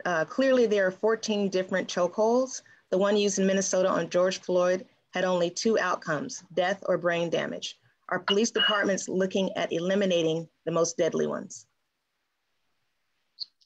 I think with this new reform, I think police departments are looking at eliminating it completely. Or if they do not eliminate it, you move it to the continuum. We talked a little bit about the continuum, and that would be when you're fighting for your life and the person is armed and you're struggling over a weapon, you can do that. Clearly, in any instances, what you saw the chokehold being used in an instance of someone who was passively resistant, if resistant at all. I haven't seen the full video from what even caused them to have to take him to the ground. But in any instance, in any law enforcement, a chokehold at any circumstances should not be used ever at that continuum, at that low level of resistance. If a police agency was going to continue to use it, it has to be that it's at that level of deadly force, that it is the last resort, that there is nothing else I can do. And if I did not use it, then I would have died, because, and I'm not even sure what that would be, but it would be at the same level of being in a position where you thought your life was in danger, and that if you didn't immediately act in defense of life, you would have, or someone else would have died. And in George Floyd's action, that we were nowhere near that level of force. At the most, when you look at that, and again, it would have been, I would say, passive resistance. And then for our agency, if someone is passive, the tools that you should be using at that passiveness is talking to them. You can create some distance while you are talking to them, or you do what we call a takedown, and you just grab his. You got 3 officers, 4 officers. My God, you can just grab his hands and put them behind his back and handcuff him, and then you get up and you sit him up. That was murder, and there's no agency that would condone that level of force for that minimum amount of resistance, or if it was even resistance at all. Does that make sense? Yes, it does. Thank you. Shall I proceed? More questions? Yeah, let me ask her one myself. Okay. Chief, and I'm a gun enthusiast, so I ask this question. When there's an officer involved shooting, is there a policy that says you need to empty your firearm on that person? Is that policy, or what is it? So I can only speak about my agency, but no, there should never be a policy that says you empty your clip or your firearm. You got to remember, my firearms carry 15 rounds. So there is what you shoot for is until the threat is no longer a threat. And so, if I have the weapon, I point the weapon at you, I fire until either the weapon is down or the person gives up. That is the end of it. I think what you see, though, sometimes is not one officer shooting till he empties his clip. And I know you see it on the news and you say, oh my God, well, why did they have to shoot this guy like 20 times, let's just say. And so this is what you normally see in those type of situations. And I think your policies and your procedures have to start training a little bit different. And what we call it is command and control. But what you'll see is you'll have 3 or 4 officers that will respond. You'll have 3 or 4 officers in different locations, wherever they are, and they see the same thing. They see the gentleman or the woman reach into his waistband. They see the gentleman or the woman pull what they believe or perceive to be a weapon or a handgun. Then they see the weapon coming up away from their weapon, and then they see it turning towards their direction. And so I see it, so I fire 2 or 3 times. You see it, you fire 2 or 3 times. You see it, you fire 2 or 3. So if all 5 of those officers fire 2 or 3 times at the same threat that they see, that they perceive is against them, then that 5 times 3, you end up with 15 rounds of being fired. I think part of training has to talk about command and control if you can. Sometimes you cannot. Sometimes you get there, you're chasing a guy, you get him cornered, you're trying to get him to de-escalate, trying to get him to drop his weapon, and who knows what that person is saying at that particular, what he's thinking at that particular time. He reaches in the waistband. Sometimes people are not clear. Sometimes they reach in the waistband. Maybe they're going to throw it. Maybe they're not going to throw it. Maybe they're going to shoot. Maybe it's contempt stop. You just don't know what you have at that time. But I think what our police department is trying to say is get there, create some distance, get behind some cover, continue to talk with him, and then identify the 1 or 2 officers who would be deadly force, and then identify the 1 or 2 officers who, if the opportunity presents it, that you could do less lethal. So no, we don't train to empty our clip. We do train to shoot towards center mass. And the center mass happened to be the chest because it's the bigger piece of the body, and it is the thing that you're more likely in a dynamic situation with fear and adrenaline and everything going on that you're likely to hit. I know there is some talk out there, shoot the arm, shoot the leg, and I would invite anyone who's being shot at to try to shoot a person's arm that's moving. In a target, I can nail an arm anytime because it don't move. But when you have an arm that's moving and welling and felling, or legs, it's difficult to do. So the cowboy movies don't work. I'd like to give the opportunity. I know there are a couple of physicians on the phone that have dealt in the NMA symposium on police brutality. Dr. Ron Bailey and Dr. Richard Williams, are you on to ask the chief a question in regards to what the NMA had discussed? Yeah, this is Dr. Williams.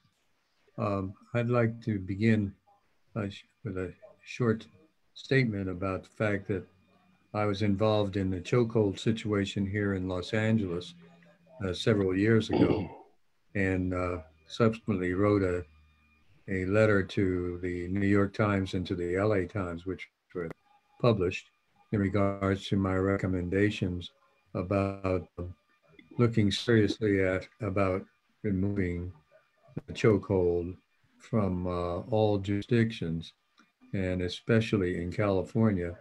I wanted to ask the deputy chief what she thinks about I think it's AB 96, which is pending in the California legislature now, which is to completely eliminate the chokehold in all jurisdictions throughout California. Are you aware of that? And if so, what is your opinion about having that removed? Understanding, of course, that the chokehold has been eliminated in the city of Los Angeles, according to an edict that I think that came down from the LA Police Commission and the City Council many years ago. Yeah, and absolutely 100%. I would say this: if it was 20 years ago, I might be skeptical, but we're talking 20 decades have passed, and we have so much more tools. We have so much more less lethal that you could use, and our tactics and training is so. And like I iterated earlier, we've only used it. Officers had used it twice in 5 years, and we're talking over 700 officer-involved shootings or use of force that escalated into deadly force over the last 10 decades. We've only used it twice. So I say that to say that with the new tools that we have, with the technology that we have, I don't even see how that is practical. I do agree, and it doesn't make our police department less safe, and it doesn't make my officers less safe by eliminating that type of force. And again, and I also want to thank you for participating in part of that in that study and removing it, because when I came on, you could do a chokehold just because someone would say, "F you, I'm not going anywhere," and then take off running. Back in the day, you could chase someone, jump on their back, and put someone in a chokehold, and it was authorized. So I think what you did there made us smarter, made us use our communication skills a lot better, and it made us change the way we do tactics. So 100%, absolutely, I am for it. I know my chief is for it. I know the Los Angeles Police Department is for it, and I think if big agencies are for it and they can show that how many times they have not used it compared to how many use of forces that we've had and the situations that we deal with, and if we can do it without it and not have lost an officer, I think that it's relevant. Absolutely, 100%. Is Dr. Roger Mitchell on, the Chief Medical Examiner for the City of Washington, D.C., or Dr. Ron K. Bailey?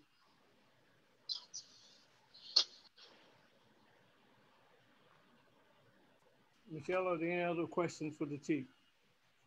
Yes, let's shift over to qualified immunity. There's no equivalent policy in healthcare when compared to qualified immunity for law enforcement. Malpractice may be determined in the former while immediate indemnification applies to the latter.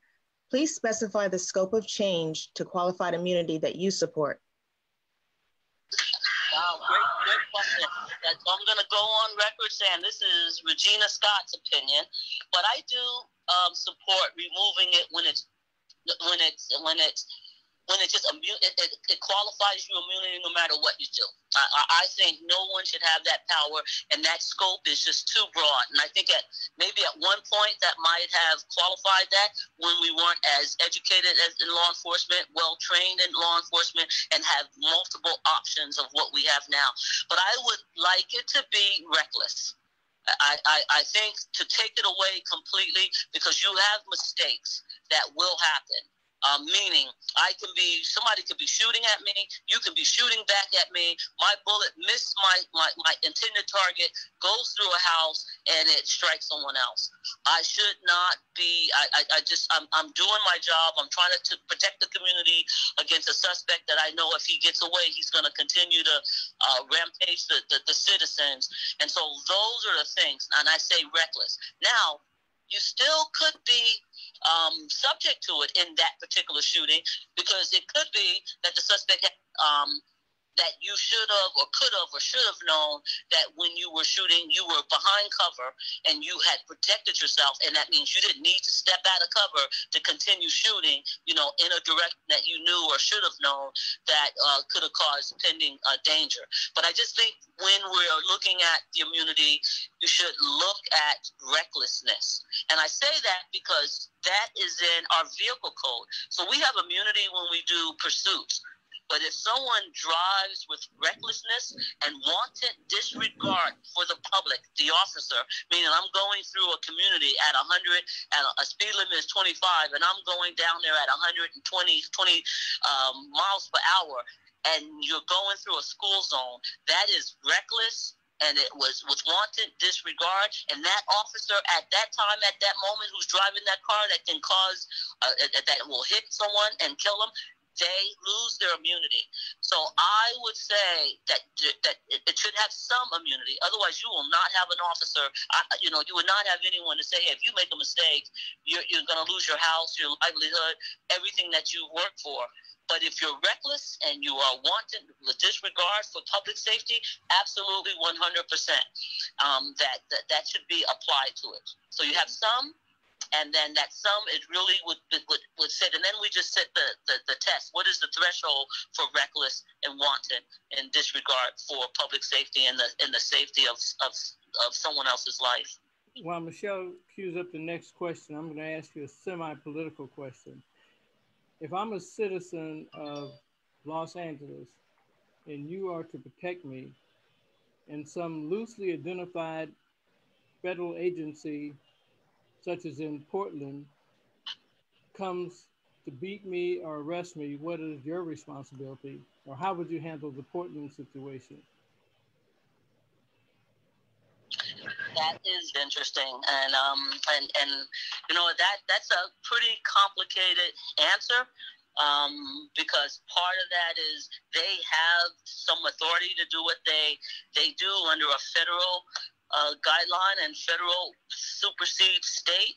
So that would just be interesting. I think what we do now, and I'll give you an example, like with ICE.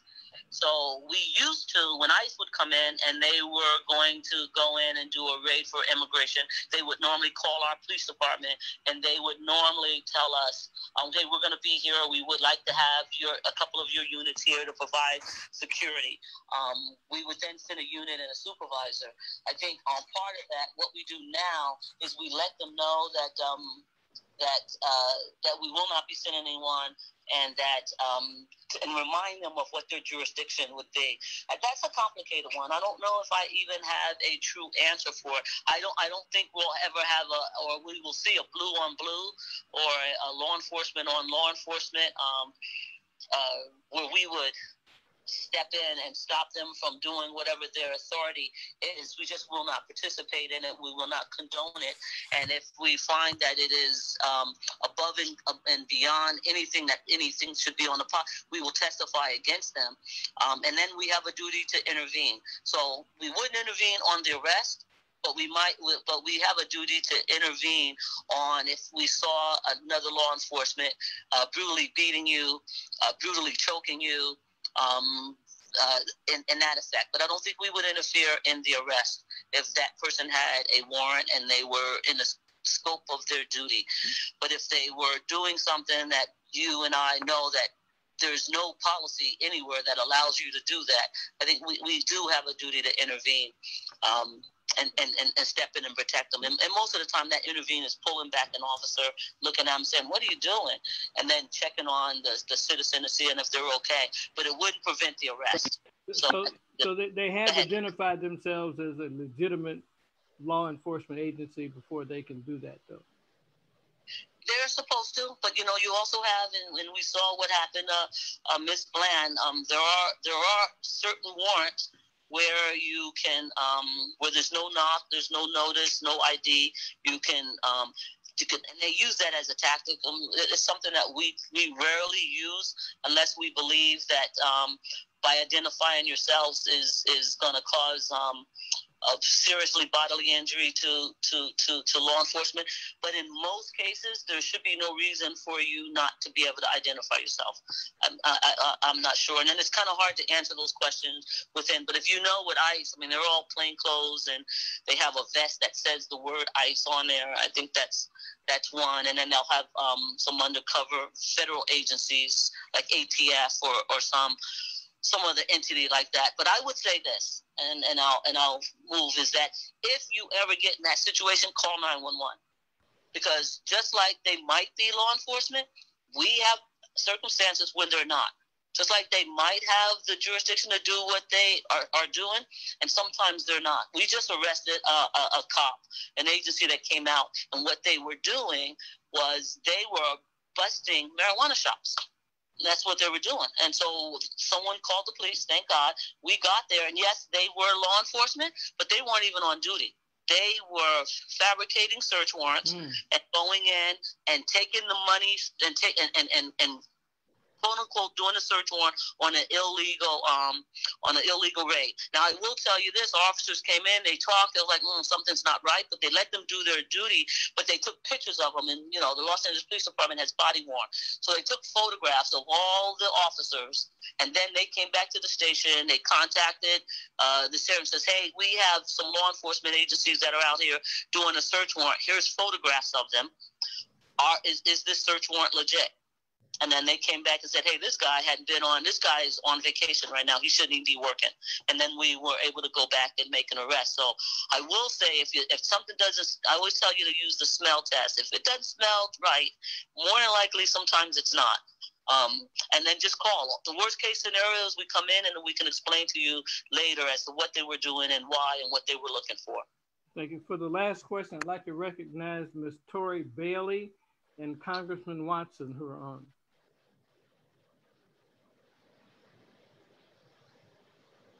Tori, are you there? Congressman Watson? I see them. They are on the line. Tori, you're muted. It's through the good offices of Ms. Tori Bailey that I was able to contact the chief. Ms. Bailey, are you there, and the congressman? Can you hear us now? Yes, ma'am. Now. Okay, Diane stepped away to the back of the house somewhere. I've seen her the whole time. I've seen her the whole time, and now we're here. Exactly. She asked me, did she have to speak? And I said, well, we'll know pretty soon.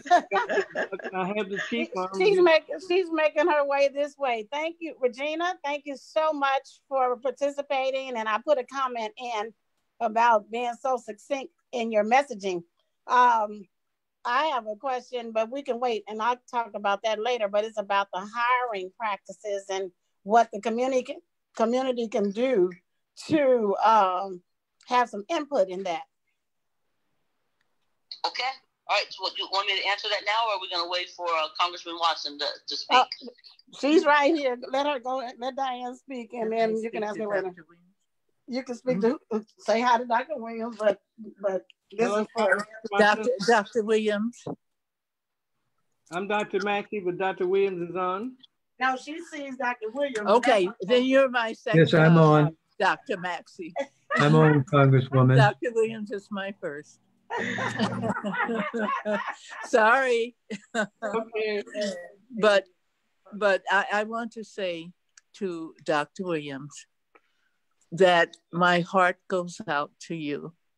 I tried to reach you to let you know that Gigi was your gift from God.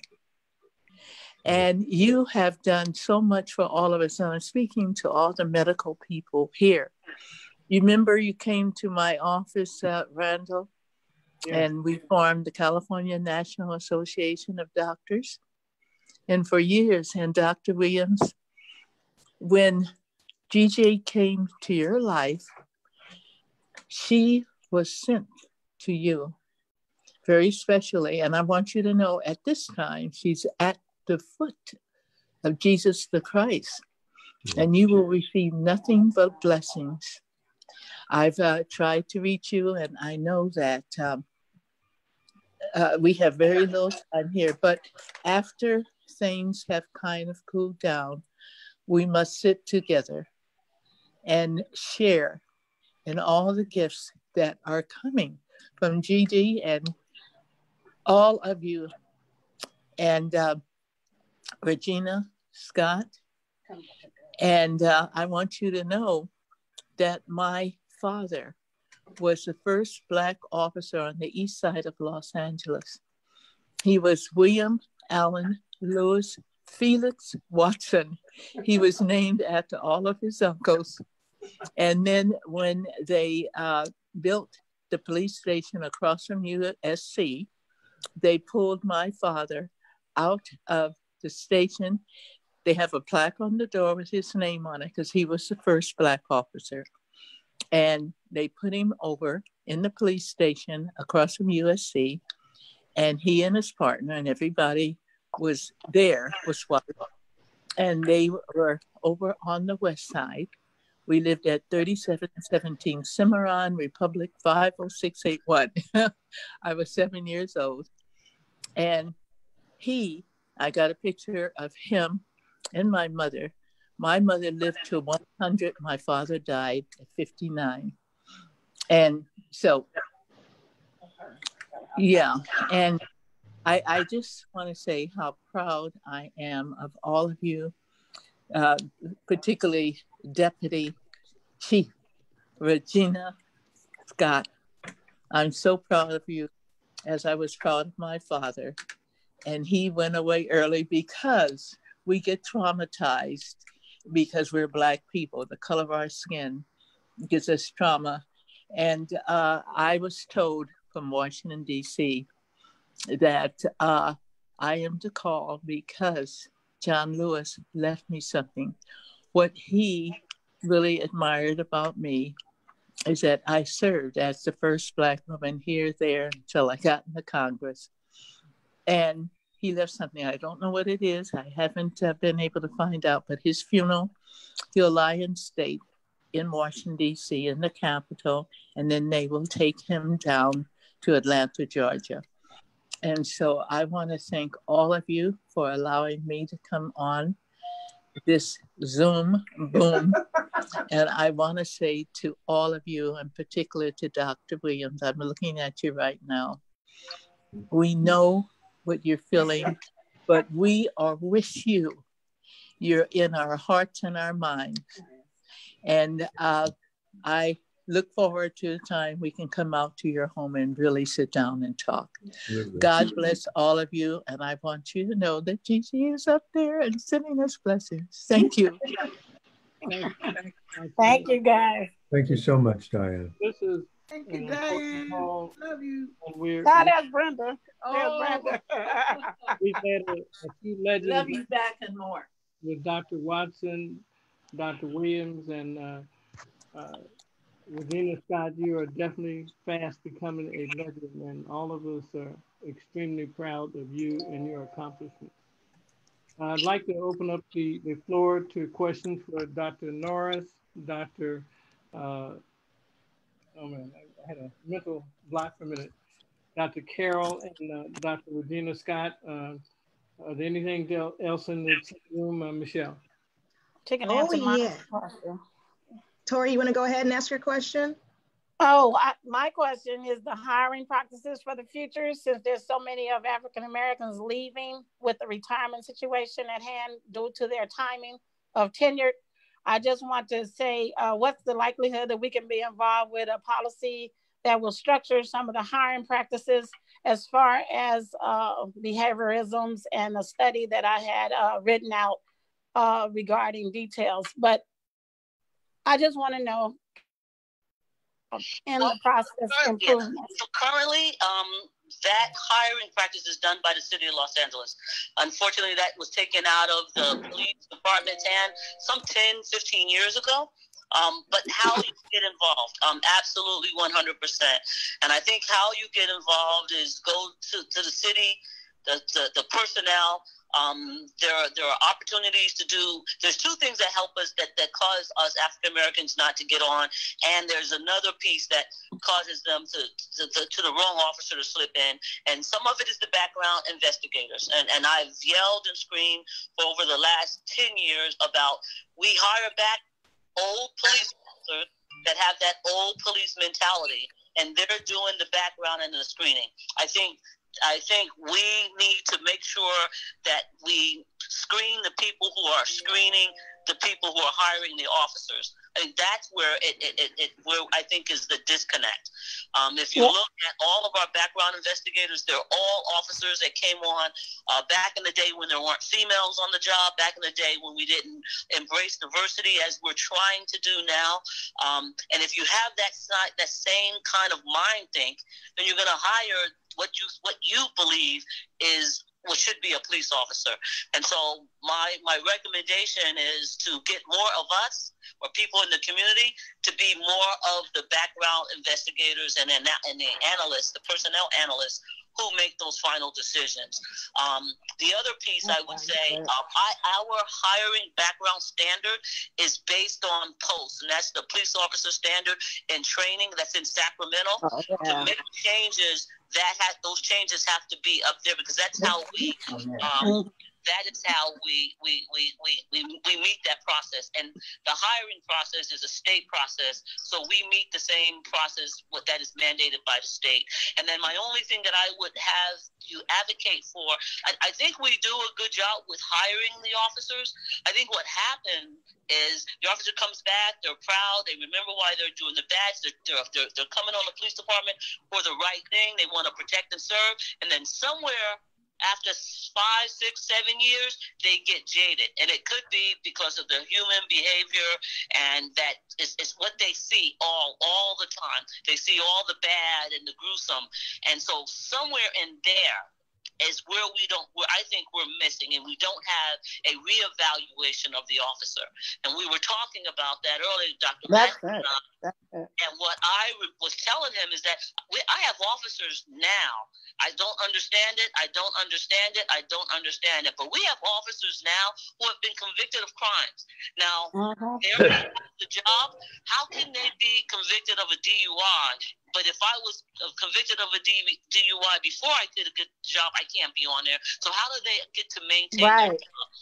So those are the things I would advocate is, I think our hiring standard is, but we need more of our community to be those background investigators and those personnel analysts, but then mandate in our reform that maybe every 5 years or 6 years or whatever that number is, that we go back through that same standard of background. And if we don't meet that standard, they're placed on probation. And then if whatever can be fixed can't get fixed, meaning credit. And then to me, anyone who gets convicted of a crime, I don't care.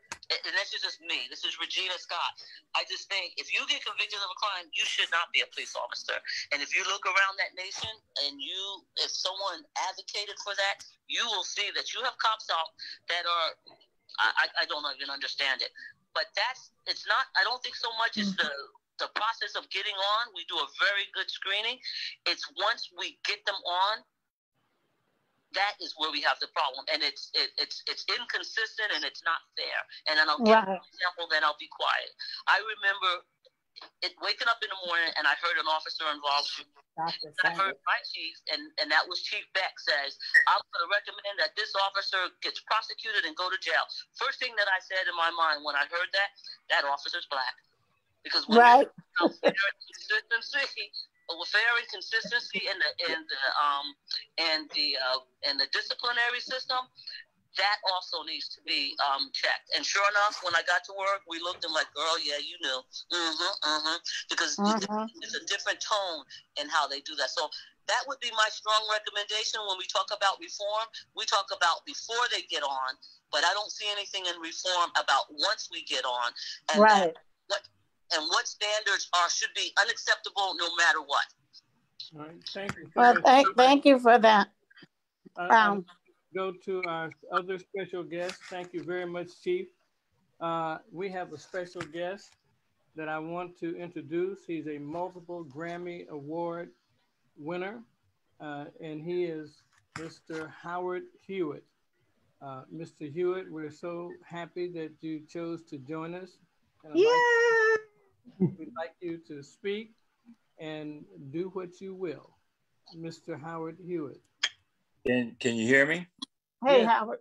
You can hear. What's up? Well, how's everybody doing? Hey, how are you?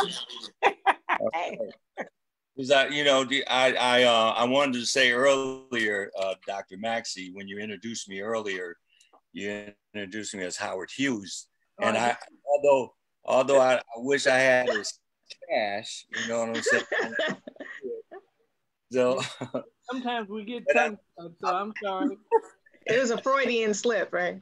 He wasn't supposed to. No, it's all good. It's all good. Trying to direct dollars your way. That's all. There you go. But I wanted to say that I'm honored that you asked me to come on this call. And also, you asked me also, when did I want to come on?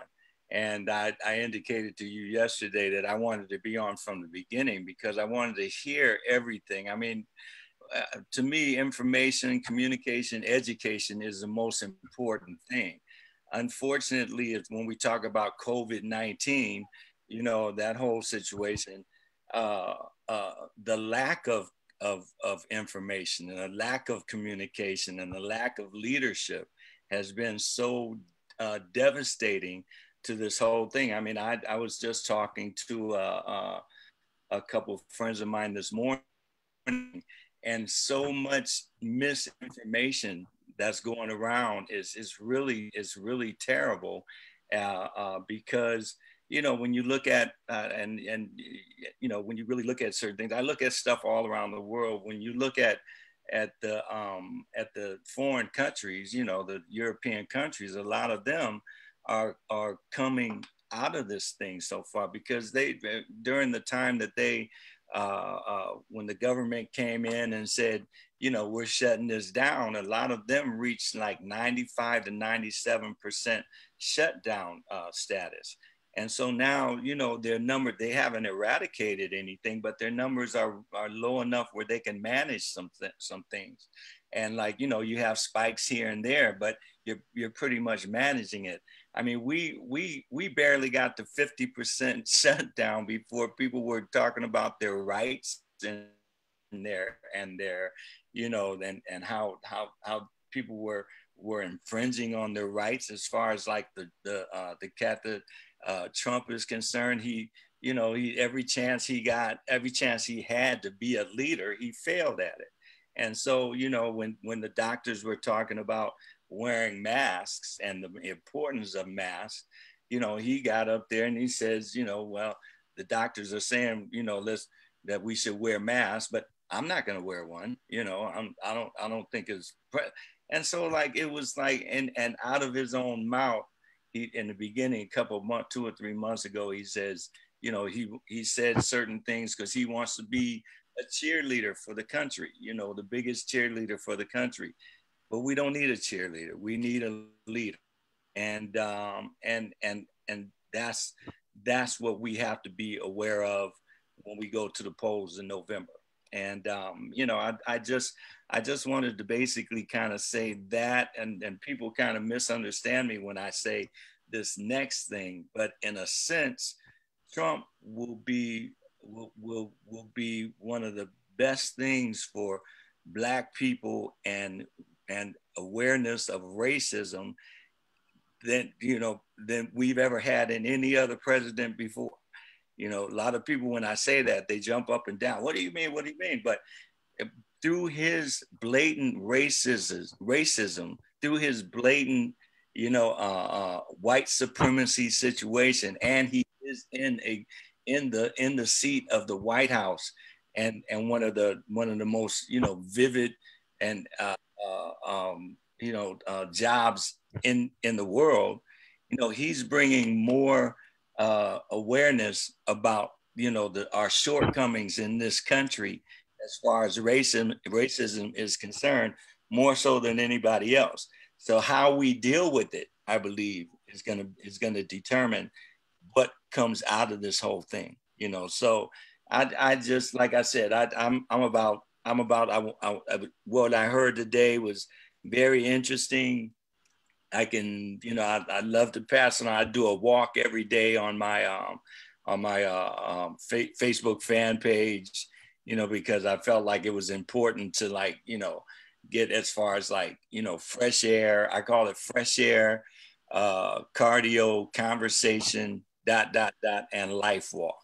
And so now I got, you know, I have a bunch of people that walk with me every day. I get some things off my chest. They ask questions, and then we, in the meantime, we get some good vitamin D, and we get some good you know, cardio in, because from what I understand, the virus is about, you know, it feeds on low immune systems. It feeds on, you know, underlying conditions. And, you know, so I would hope that I would be, you know, contributing to a good cause as far as that's concerned. You know what I mean? Yeah. Thank you so much, Mr. Hewitt. Hewitt. The only other thing I wish was money. Now, I'm going to say just a couple of things, but I'd love you if you could do your thing musically if you wish.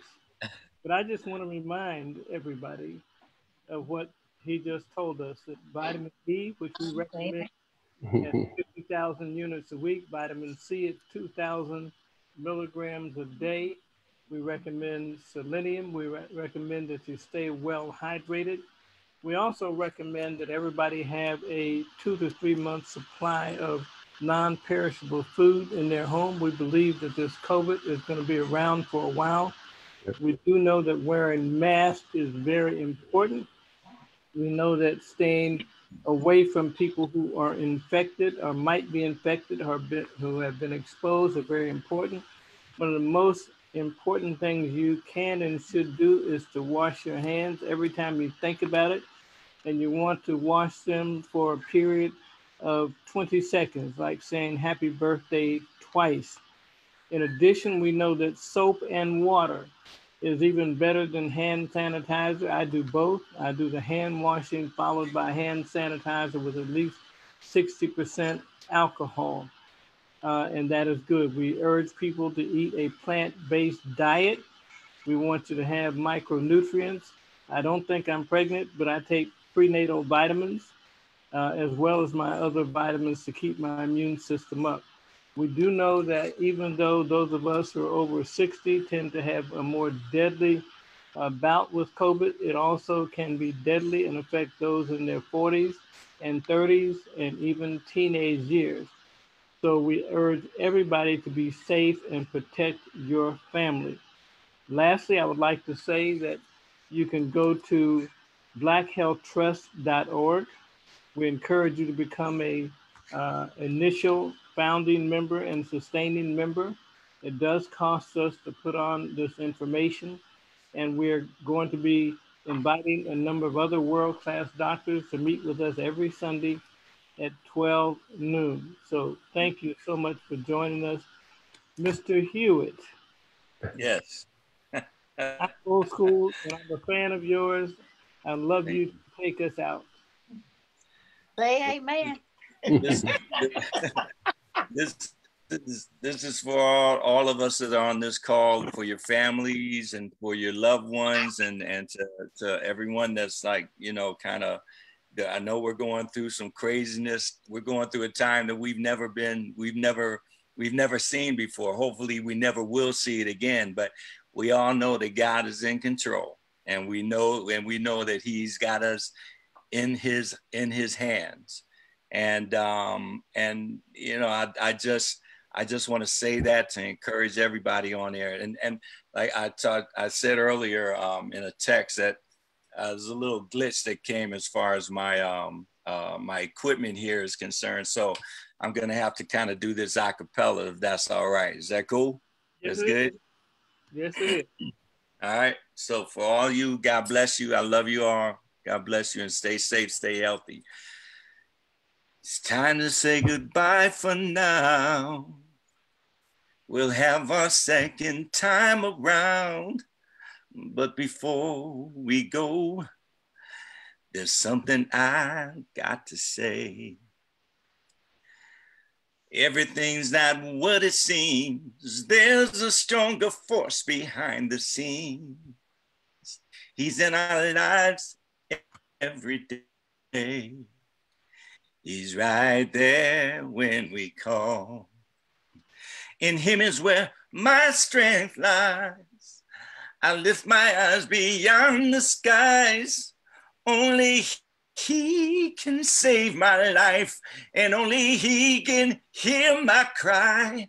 I want to thank you, God, for giving me one more chance to raise our voice and to sing your praise.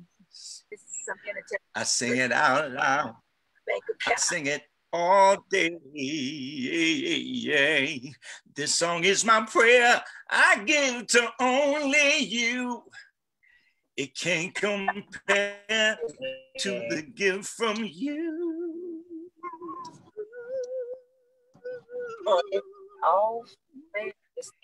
He gave us his love. He gave us his son. Everybody say amen. Amen. God bless y'all. Amen. Yeah. Amen. Amen. Amen. Amen. Amen, y'all. Thank you so Howard. much. Thank you. Be I safe. sent you a text about Roland. Oh yeah, definitely. And if Congresswoman Watson is still on here, God bless you. I've met her several times through the years, but most of the time it was with Roland, my partner Roland, that passed away now. Yeah. So he's watching over us, Howard. He's watching over us for sure. That's for sure. Yes. You know. Yes. Yes. Definitely. Okay. All right. God bless you. God bless you. Hey, Howard. Thank you, Chief. God bless. Bye-bye. Thank you so much. What a great way to start our week. God bless everyone. Yes. God bless you all. Yeah, Dr. Williams. Yeah. Thank you. You're welcome. God bless, Richard. Peace and blessing. Thank you. Hello, Walt. Take off. Hey, yeah, we're just looking at the 2013 Generations Award and the J.B. Johnson Award and UGG were so elegant, Richard. And again, we were thrilled to be a part of the celebration yesterday. Yes. And, yes. In fact, the Council on Educational Affairs for the NMA took a moment of silence in memory of our Queen. Okay. Right. And job well done. Thank you so much, Walt, and thanks everyone for all the condolences and your attention to this. And thank you, Howard Hewitt, for all you've done. And Dr. Williams, know that a lot of love is coming your way. Yes. Thank you so much, Diane.